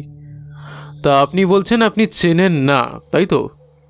না সূচক ভঙ্গিতে দুপাশে মাথা নাড়লেন ডক্টর রায়। চেম্বার ছেড়ে উঠে পড়লেন অফিসার দাশগুপ্ত। তারপর বললেন, আমি আজকে আরও কিছু ইনফরমেশন কালেক্ট করে কালকে আসবো আবার। আর সকলকেই বলছি, থানার পারমিশন ছাড়া শহর ছেড়ে কেউ কোথাও যাবে না। ডক্টর রায়ের মুখ ততক্ষণে ঘেমে উঠেছে। এবার কিছুটা মরিয়া হয়ে তিনি বললেন, বেশ, অনেক ধন্যবাদ আমার এই সময় পাশে থাকার জন্য। আমি তবে এখন আসি। হালকা হাসলেন ছোকরা কর্মঠ পুলিশ অফিসারটি।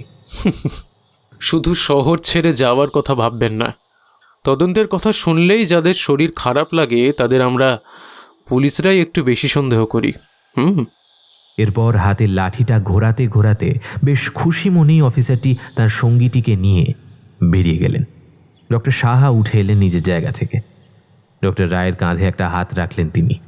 তারপর শান্ত স্বরেই বললেন, আপনি এবার বাড়ি চলে যান। আশা করছি আর এখানে কোনো সমস্যা হবে না। কাল যদি দরকার পড়ে আমি না হয় আপনাকে ফোন করে নেব। ডক্টর রায় ঘুরে তাকালেন বৃদ্ধর দিকে। ভীষণ ইচ্ছা করছিল পিতৃসময়ী মানুষটিকে জড়িয়ে ধরে চিৎকার করে কাঁদতে, সব কথা তাকে খুলে বলতে, কিন্তু এ তো সম্ভব নয়। নিজেকে আজ বড্ড বিধ্বস্ত লাগছে ডক্টর রায়ের। ফ্ল্যাটে ফিরে কম্পমান 2 হাতে করে চাবি খুলে যখন তিনি ভেতরে ঢুকলেন, কনকনে ঠান্ডা বাতাস তাকে ভেদ করে তড়িঘড়ি সিঁড়ির অন্ধকারের দিকে ছুটে গেল। ঘরে ঢুকে শার্টটা খুলতেই আলোটা জ্বাললেন তিনি। ঘর্মাক্ত শরীরটাকে এসির ঠান্ডায় মেলে দিতে ইচ্ছে করছিল তার। তখনই আলমারির পেছন থেকে করুণ স্বরে কোনো এক পুরুষের কান্না কানে এলো তার। পা টিপে টিপে সেদিকে এগিয়ে যেতেই তিনি দেখলেন আকাশী ইউনিফর্ম পরিহিত ইমরান রক্তাক্ত শরীরে দেওয়ালে ঠেস দিয়ে ফুঁপিয়ে ফুঁপিয়ে কাঁদছে। এসি চলা সত্ত্বেও ঘরটা কেমন যেন গুমোট হয়ে উঠেছে। রুদ্ধ কণ্ঠে ডক্টর রায় বললেন, ইমরান, ইমরান, তুমি তুমি তুমি তো তুমি তো মরে গেছো। হ্যাঁ, তুমি তুমি এখানে কিভাবে? হ্যাঁ? লাল চোখ দুটো তুলে ইমরান তাকালো তার দিকে। তারপর কাতর কণ্ঠে বলল, আমাকে তো আসতে হতোই স্যার। এখানে না এসে আর যাবো কোথায়? আপনাকে ছাড়া কাকে বলবো এত কথা? স্যার আপনি বলুন, আমার কি মরার বয়স হয়েছিল? আপনি সেদিন হাতে কতগুলো টাকা গুঁজে দিয়ে বললেন আপনার বন্ধুকে গিয়ে খুন করে আসতে, বাকি যা ঝামেলা হবে সব আপনি সামলে নেবেন। অতগুলো টাকার লোভ আমিও সামলাতে পারলাম না। তারপর তো সবাইকে কায়দা করে যেই ভেতরে ঢুকতে যাব অমনি পেছন থেকে একটা মেয়ে এসে আমার চুলের মুঠি ধরে আমাকেই মেরে দিল। আমি ইমরানের যন্ত্রণা ক্লিষ্ট মুখে কুটিল হাসির একটা ঝলক ফুটে উঠল।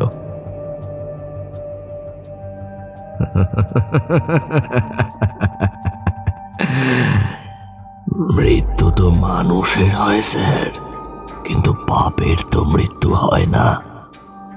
পাপ তখনই মরে যখন পাপের মরণ হয়।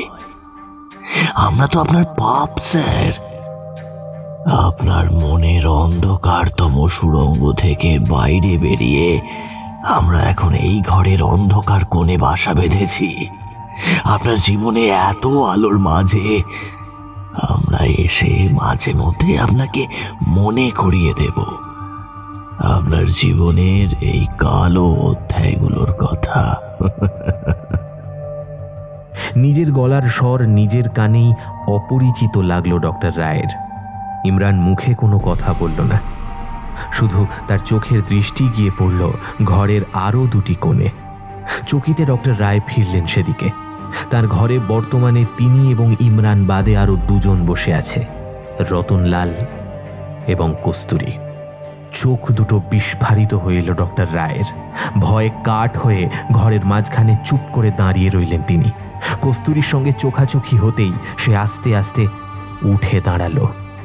ডক্টর রায় জানেন এ সবই তাঁর হ্যালুসিনেশন। এই মানুষগুলো কেউ আর বেঁচে নেই নাকি আছে, বেশি ভাবার সময় তখন ছিল না তার। কানে আসছে কস্তুরীর কণ্ঠস্বর। উফ, না না না না না, তুমি তুমি সত্যি হতে পারো না। আমি আমি গোটাটা হ্যালুসিনেট করছি। না না না না না, তুমি তো মারা গেছো। তুমি তুমি আমার সামনে দাঁড়াতে পারো না। না,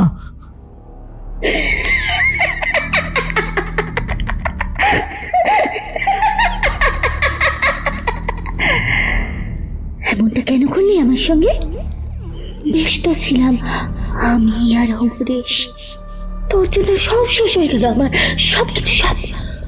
ঘর গেল, বর গেল, সম্মান গেল, আর শেষ পর্যন্ত প্রাণটাও গেল। আমি তো তোর কোনো ক্ষতি করিনি। আর অমরেশ সে তো তোকে অন্ধের মতো বিশ্বাস করতো। এত সব কিছু করার পর তোকে ক্ষমা করলে আমি নিজের কাছে নিজে অপরাধী হয়ে থেকে যাব। তুই কি ভেবেছিস এরপরও তুই একটা স্বাধীন কলঙ্কমুক্ত জীবন কাটাবি? কিছুতেই না, কিছুতেই না। আমি তোকে কিছুতেই শান্তিতে থাকতে দেবো না, আর নিজের হাতে তোকে মারবো না। তুই তিলে তিলে মরবি। প্রতি রাতে আমি আসবো, তোর সামনে এসে দাঁড়াবো, তোকে সব কিছু মনে করাবো। নিরপরাধ হয়েও যে কষ্ট আমি পেয়েছি তার দ্বিগুণ কষ্ট তোকে আমি ফিরিয়ে দেব। তোর জীবনটা নরক করে দেব আমি, আর সেই নরকের জ্বলন্ত আগুনে তোর জীবন্ত শরীরটা রোজ তপ্ত হবে। এতেই আমার শান্তি, এতেই আমার তৃপ্তি। আজ তবে আমি আসি ডাক্তার, আবার কাল আসবো।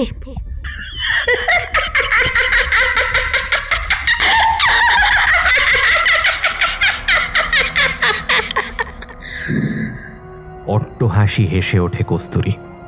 চোখ বুজে দুহাতে কান চেপে মাটিতেই বসে পড়লেন ডক্টর রায়। অন্ধকার কালো ধোঁয়ার একটা কুণ্ডলী তার শরীরটাকে ক্রমশ আষ্টে পৃষ্ঠে জড়িয়ে ধরতে লাগলো। মাথা তুলে একবার ফাঁকা ঘরটার দিকে তাকালেন ডক্টর রায়। কি বলে গেল কস্তুরী? হ্যাঁ, ও রোজ আসবে? মানে সারা জীবন মানসিক রোগীদের চিকিৎসা করে এখন এই বয়সে এসে আমাকে মানসিক রোগীদের মতো করে বাঁচতে হবে? ঘরের সিলিংয়ের দিকে একবার চোখ গেল ডক্টর রায়ের।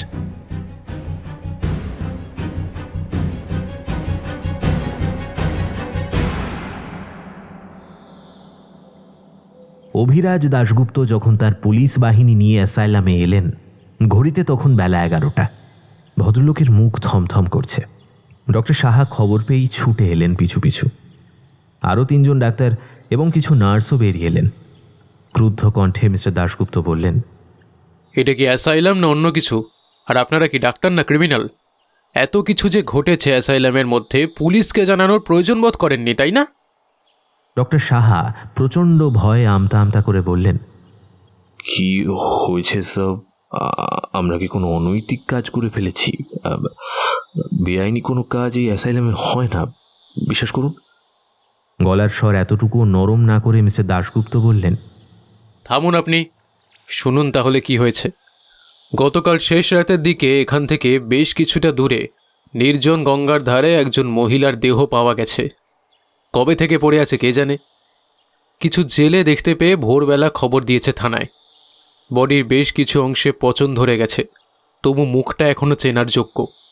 হাতে কি ছিল গেস করতে পারছেন? রোগীদের জন্য নির্দিষ্ট ব্যান্ড, আর সেইটা দেখেই আমরা নিশ্চিত হয়েছি যে উনি এই অ্যাসাইলামেই ছিলেন। বডির লোয়ার পার্টটার অবস্থা দেখেই বোঝা যাচ্ছে যে নৃশংসভাবে অত্যাচার করে কেউ তার বডি ফেলে দিয়ে গেছে। আপনাদের অ্যাসাইলাম থেকে একজন এভাবে মিসিং হয়ে গিয়েছে, আর আপনারা সেটা পুলিশকে জানানোর প্রয়োজন মনে করেননি। ছবিটা এনেছি আমি, অন্তত ছবিটা দেখে মেয়েটির নাম পরিচয়টুকু বলে উদ্ধার করুন আমায়। মোটা চশমার ফাঁক দিয়ে তীক্ষ্ণ দৃষ্টিতে ডক্টর সাহা কিছুক্ষণ মন দিয়ে দেখলেন ছবিটা। তারপর অস্ফুট স্বরে উচ্চারণ করলেন, কস্তুরী, ভগবান। বেলা 12:30 পর্যন্ত অপেক্ষা করে অবশেষে অধৈর্য হয়ে উঠলেন অভিরাজ দাশগুপ্ত। ডক্টর সাহা তার সামনে বসেই সমানে ফোন করে যাচ্ছেন ডক্টর রায়কে, কিন্তু তিনি ফোন তুলছেন না কিছুতেই। এই যে ডাক্তারবাবু, 1 ঘন্টার ওপর তো হয়ে গেল আপনি আপনার স্যারকে ফোন করেছেন, তা তিনি ফোনটা ধরছেন না কেন জানতে পারি? আমি আমি আমি বুঝতে পারছি না অফিসার, ডক্টর রায় এমন তো করেন না।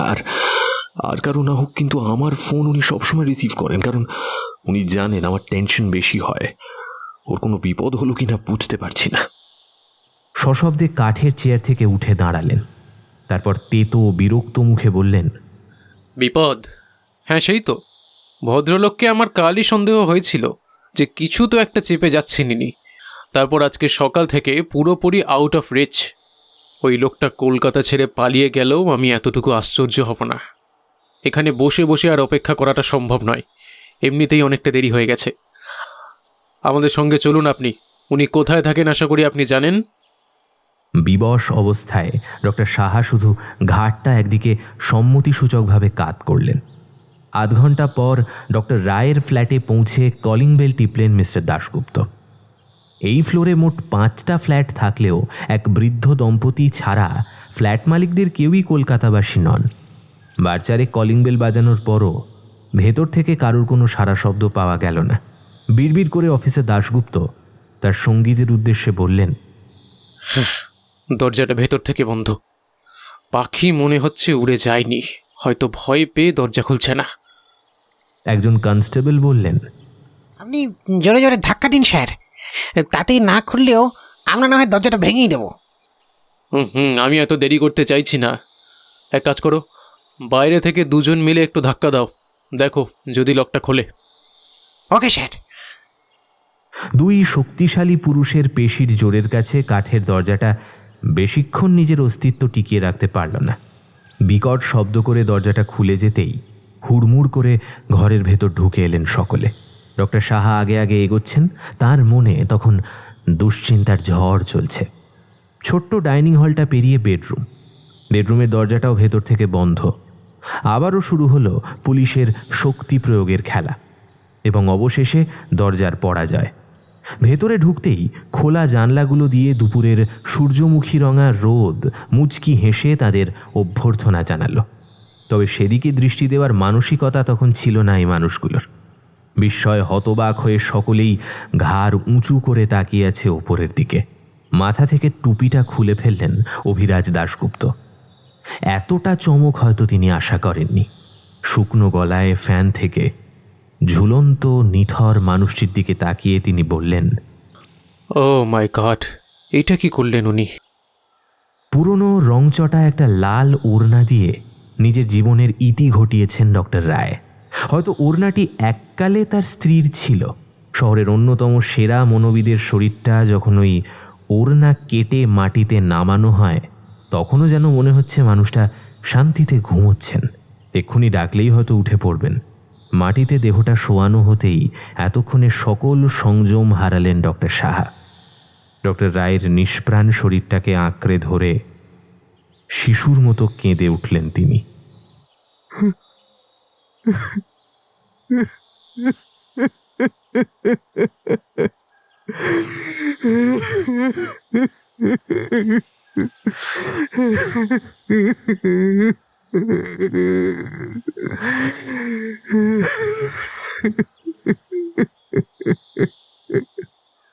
দুজন কনস্টেবলকে ফ্ল্যাটের সকল জায়গা তল্লাশি করার নির্দেশ দিয়ে মিস্টার দাশগুপ্ত কোনো রকমে ডক্টর সাহাকে তুলে একটি সোফায় বসালেন। ভদ্রলোকের কান্নাটা থেমেছে, তবে ভীষণই ভেঙে পড়েছেন বোঝাই যাচ্ছে। Doctor Saha, do you have any idea উনি কেন এইভাবে সুইসাইড করলেন? ভেজা গলায় ডক্টর সাহা বললেন, যেদিন থেকে কস্তুরী নিখোঁজ হয়েছে সেদিন থেকেই মানুষটার মধ্যে বদল দেখা শুরু করি। সব সময় অস্থিরতা, একটা চাপা ভয় ওর আচরণে ফুটে উঠত। বয়সেও আমার ছেলের মতো, কিন্তু আসলে তো মালিক পক্ষ। জিজ্ঞাসা করার সাহস হয়নি কিছু। কিন্তু এভাবে মাত্র 39 বছর বয়সে নিজের জীবন শেষ করে দেওয়ার কারণ আমি নিজেও বুঝতে পারছি না। কি এমন হয়েছিল যে... তার কথা শেষ হওয়ার আগেই পাশের ঘর থেকে একজন কনস্টেবল বেরিয়ে এসে একটি একফালি কাগজের টুকরো ধরিয়ে দিল অফিসার দাশগুপ্তের হাতে। ভুরু কুঁচকে মিস্টার দাশগুপ্ত জিজ্ঞেস করলেন, কি এটা? Suicide note? কিছুটা পড়ে তো তাই মনে হলো স্যার, আপনি পড়ুন। কাগজটার দিকে উৎসুক মুখে তাকিয়েছিলেন ডক্টর সাহাও। কোনো সন্দেহ নেই এই হাতের লেখা ডক্টর রায়েরই। মিস্টার দাশগুপ্ত লেখাটা পড়তে শুরু করলেন। গোটা গোটা ইংরেজি হরফে লেখা এক পাতার একটা নোট, যার বাংলা করলে কিছুটা এমন হয়।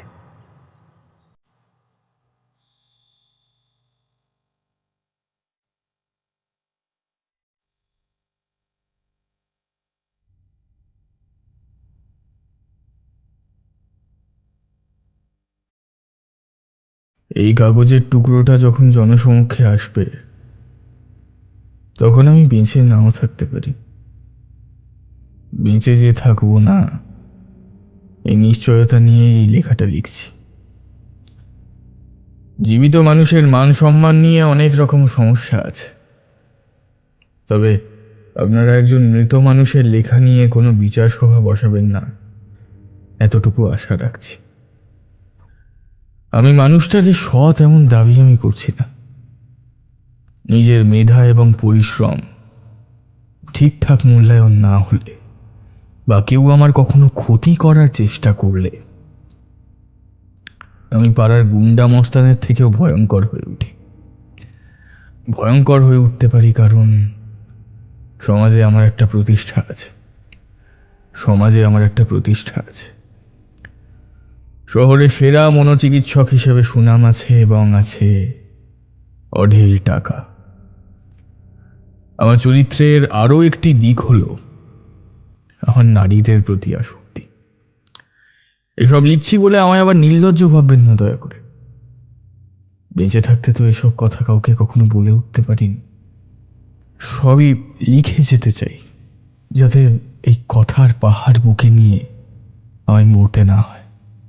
বাবা মায়ের পছন্দে 34 বছর বয়সে বিয়ে করি মল্লিকাকে। সংসার বেশ ভালোই চলছিল, তবে বিয়ের বছর দুয়েকের মধ্যে আমার এই নারী প্রীতির কথা প্রথম আঁচ করতে পারে মল্লিকা। তবু সে আমার সঙ্গে থাকার চেষ্টা করছিল, জানেন। ঝগড়া করে হোক, রাগ দেখিয়ে হোক, ও শুধু সংসারটাকে টিকিয়ে রাখার চেষ্টা করছিল। কিন্তু ওরও তো ধৈর্যের বাঁধ আছে। তা ভাঙলো মাস 5 আগে আমার আর শিল্পার হোয়াটসঅ্যাপ চ্যাট দেখে। চ্যাটে কি লেখা ছিল সেটা আর বলছি না, অতটা নির্লজ্জ হয়ে উঠিনি এখনো। সেদিন ও একটাও কথা বলেনি, ঝগড়া করার চেষ্টা করেনি। এরপর কটা মাস মাত্র ছিল ও আমার সঙ্গে, তারপর চলে যায়। অবশ্য আমি এসব নিয়ে ভাবিনি তেমন। মল্লিকার ওপর আমার শারীরিক মানসিক কোনো টানই ছিল না। আর সব থেকে বড় কথা, অতদিনে আমার চোখে এক নতুন নেশা লেগেছে। কস্তুরী মেয়েটা আমার বন্ধু অমরেশের স্ত্রী। অমন সুন্দরী আমি খুব কম দেখেছি। আহা, আমি পাগল হয়ে উঠেছিলাম ওর জন্য। কতবার ইশারায় ওকে বুঝিয়েছিলাম যে আমি ঠিক কি চাই, কিন্তু কাজ হয়নি কিছু। মেয়েটা সতী নাকি জেদি ঠিক বুঝতে পারিনি আমি। এর মধ্যে কথায় কথায় অমরেশ একদিন জানালো কস্তুরীর কিছু মানসিক সমস্যা আছে, তবে এখন অনেকটাই নাকি ও সুস্থ আছে। আমি যেন হাতে চাঁদ পেলাম। আমার তখন একটাই কাজ ছিল, অমরেশকে রোজ এটা বোঝানো ওর স্ত্রী যদি আমার ট্রিটমেন্টে বা আমার অ্যাসাইলেমে থাকে ও পুরোপুরি সুস্থ হয়ে উঠবে। প্রায় সুস্থ কস্তুরীর স্বাভাবিক আচরণগুলোকেও অমরেশের চোখে অস্বাভাবিক করে তুলছিলাম আমি। অমরেশ শেষে আমায় বলল, কিন্তু ভাই আমি তো শুনেছি এসব ট্রিটমেন্টে নাকি রোগীকে খুব কষ্ট দেওয়া হয়, অ্যাসাইলেমে নিয়ে যাবার কী দরকার, তুমি এমনি ট্রিটমেন্ট করো। আমি আবারও অমরেশকে বোঝাতে শুরু করলাম। অমরেশ এইবার রাজি হলো, শুধু আমার হাত দুটোকে ধরে, ভাই একটু দেখে রেখো, হ্যাঁ একটু ভালোবেসে কথা বলো, ওর যেন কোনো ক্ষতি না হয়, আমি খুব ভালোবাসি তো ওকে। আমি তখন ওকে বললাম, কোনো চিন্তা করো না, ভালোবাসা ছাড়া এই রোগ কিন্তু সারবে না। অ্যাসাইলামে নিয়ে আসার পর প্রায় ঘুমের ওষুধ খাইয়ে কস্তুরী সুন্দর শরীরটাকে নিজের মতো করে উপভোগ করতাম আমি। আহা, বেশ কাটছিল আমার দিনগুলো, বা বলা ভালো রাতগুলো।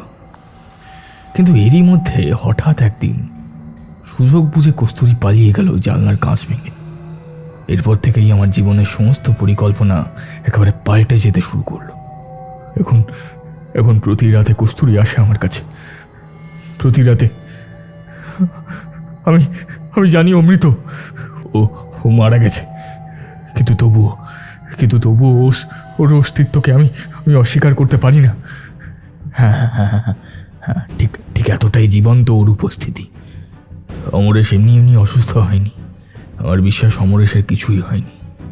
আমি প্ল্যান করেই রেখেছিলাম, কোনো রকম ঝামেলা দেখলে বিষ দিয়ে সারা জীবনের মতো মুখ বন্ধ করে দেবো অমরেশের। আমার হাত থেকে সেদিন কস্তুরী ওকে বাঁচিয়ে নিয়ে ওই নার্সিংহোমে তুলনামূলক নিরাপদ আশ্রয় পাঠিয়ে দিয়েছিল। শুধু পাঠিয়ে দিয়েই ও নিশ্চিন্ত হয়নি, অমরেশকে যে ও প্রতি মুহূর্তে রক্ষা করত তার প্রমাণ পেলাম এই ঘটনার পরে। ওই ইমরানকে আমিই পাঠিয়েছিলাম অমরেশকে মারতে। হ্যাঁ, আমি এছাড়া ইমরানও কস্তুরীর হাতে খুন হলো। রতনলালের ব্যাপারটা নিয়ে আমি একটু ধোঁয়াশাতেই ছিলাম যে ওর মৃত্যুর কারণ কি। ঠিক তখনই মনে পড়ল কস্তুরীর জামার নিচের অংশে লেগে থাকা চাপ রক্তের কথা। কিছুটা হলেও বুঝলাম রতনলালের সঙ্গে কস্তুরীর সংযোগটা।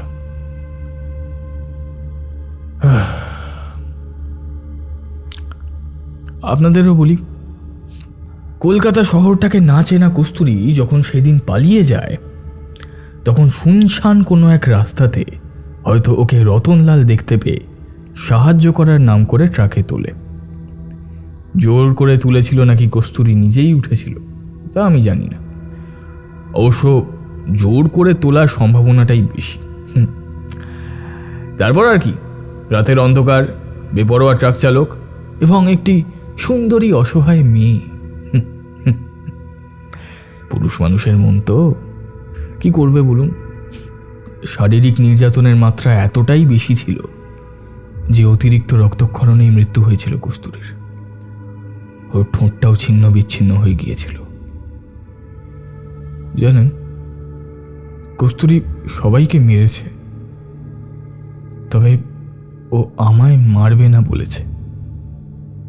কিন্তু আমি তো এইভাবে বেঁচে থাকতে পারবো না। এখন বাজে রাত 1:30। আমি দেখতে পাচ্ছি কস্তুরী আমার ঘরের জানলার ঠিক সামনে ঘাড়টাকে সামান্য কাত করে দাঁড়িয়ে আছে। সেই বিভৎস মুখ, সেই রক্তাক্ত শরীরে দাঁড়িয়ে চুপ করে ও দেখছে আমার। কিন্তু আর নয়, দিনের পর দিন এই অত্যাচার সহ্য করে মানসিক রোগী হয়ে ওঠাচ্ছে। আত্মহত্যা শ্রেয়। আমি আজকাল ভয়ানক সব জিনিস হ্যালুসিনেট করি। এভাবে বেঁচে থাকা যায় না, বিশ্বাস করুন। দিন দিন আমার শরীর ভেঙে পড়ছে, নিজের প্রতি আত্মবিশ্বাস এখন তলানিতে গিয়ে ঠেকেছে। সারাক্ষণ ভয় বাঁচতে হয়। এই বোধ হয় কোথাও থেকে কস্তুরী আমার দিকে তাকাচ্ছে। কিছু একটা আমি ওই যেন দেখতে পাচ্ছি। আমি আজ হঠাৎ করেই এত বড় সিদ্ধান্ত নিয়েছি এমনটা কিন্তু নয়। হ্যাঁ, আসলে অনেক ভাবার পর এটাই বুঝলাম যে সারা জীবন অন্ধকারের একটা খোলসের মধ্যে এভাবে দমবন্ধ হয়ে থাকার চেয়ে একেবারে সব শেষ করে দেওয়া ভালো। হ্যাঁ, ভালো। আলমারি খুলে মল্লিকার একটা ওড়না বার করে রেখেছিলাম অনেক আগেই। মেয়েটাকে সারা জীবন তো কষ্ট দিয়েছি, অন্তত এই শেষ সময়টায় ওর ওড়নাটুকুই জড়িয়ে থাকুক আমার সঙ্গে। আমায় যতটুকু সম্মান ভালোবাসা আপনারা দিয়েছিলেন সবটুকু ফিরিয়ে নেওয়ার অনুরোধ জানাচ্ছি। আমি আসি এবার, কেমন?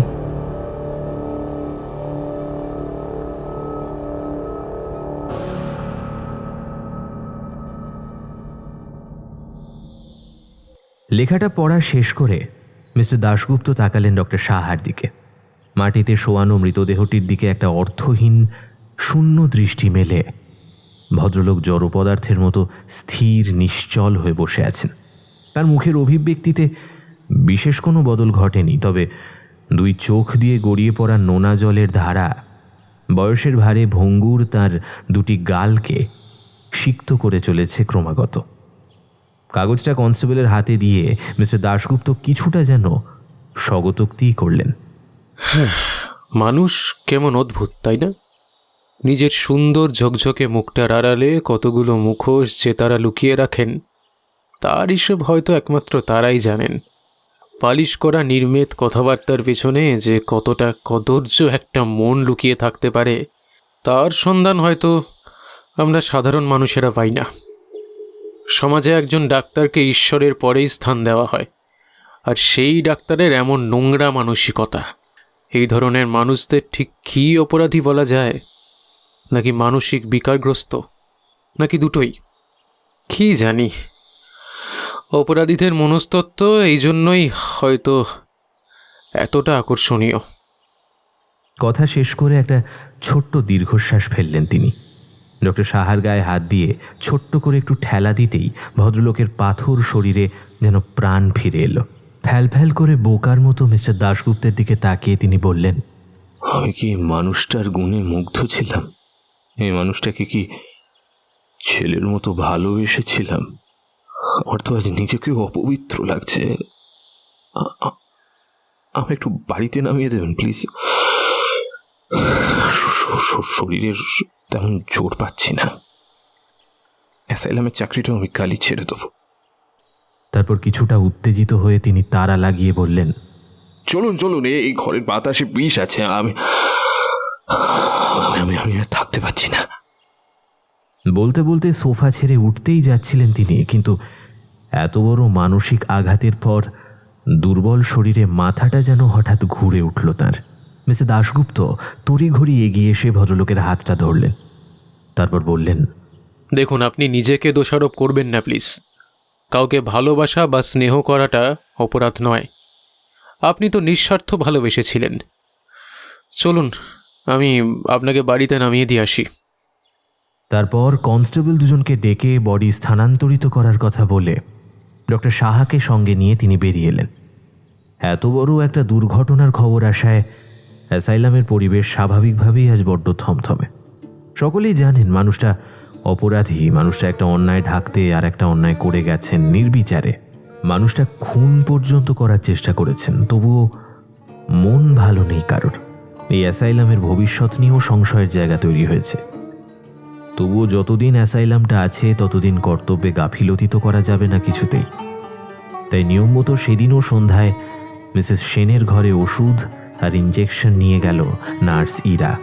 কিন্তু ঢোকার মুখেই থমকে দাঁড়িয়ে পড়ল সে। ঘরটায় আজ উজ্জ্বল একটা আলো জ্বলছে। সেই আলোয় ইরা দেখল বিছানায় আরাম করে বসে নিজের বলিরেখাপূর্ণ ফ্যাকাশে মুখে উজ্জ্বলতা ছড়িয়ে মিসেস সেন একটি বালিশে হাত বোলাচ্ছেন পরম মমতায়। আদুরে গলায় তার বলা কথাগুলো কানে আসতে লাগলো ইরার। এবার ঘুমো মা, ঘুমো। অনেক কষ্ট পেয়েছিস তুই, আমি জানি। কিন্তু কিন্তু আজ তো শান্তির দিন, খুশির দিন। কি গান শোনাবো তোকে? অদৃশ্য কারোর কাছ থেকে সম্মতি পেয়ে গান ধরলেন মহিলা। তার করুণ কণ্ঠের গানের সুর ছড়িয়ে পড়তে লাগলো অ্যাসাইলামের আনাচে কানাচে। রাত্রে এসে যেথায় মিশে দিনের পারাবারে,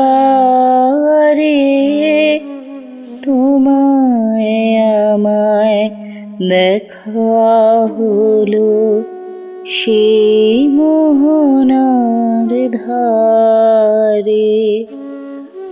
রাত্রে এসে যেথায় মিশে দিনের পারাবারে,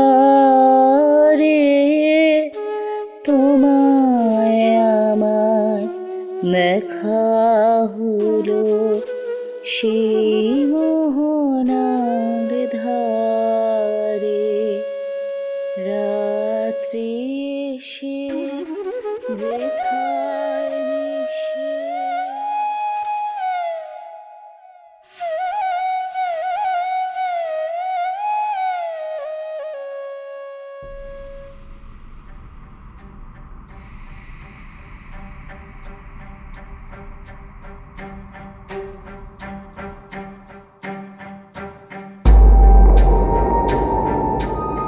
এতক্ষণ আপনি শুনছিলেন মুখ ও মুখোশ, রচনা সৌরিমা ঘোষ, গল্প পাঠ, গল্পের সূত্রধার এবং ডক্টর সাহার চরিত্রে ছিলাম আমি সায়ন্তন। অন্যান্য মুখ্য চরিত্রে আমার সাথে ছিল আর্য, সুপ্রজা, তৃষা, সৌরভ, নীল, রৌনক এবং সৌভিক। গল্পের নাট্যরূপ নির্মাণে ছিল দিশানি, শব্দ সংযোজনে ছিল বিশ্বরূপ, আবহ সঙ্গীত ও স্পেশাল এফেক্টসে ছিল আর্য। এই গল্পের প্রচ্ছদ নির্মাণ করেছে টিম পিক্সেলেট। কেমন লাগলো আজকের গল্পটা? যদি গল্পটা আপনাদের ভালো লেগে থাকে ভিডিওটিকে অবশ্যই একটি লাইক করে দেবেন, চ্যানেলটা সাবস্ক্রাইব করতে ভুলবেন না, বেল আইকনে ক্লিক করে দেবেন সমস্ত গল্পের আপডেট এবং নোটিফিকেশনস সবার আগে পাওয়ার জন্য। আগামী পর্বে আবার দেখা হবে আপনাদের সাথে। সবাই ভালো থাকবেন। নমস্কার।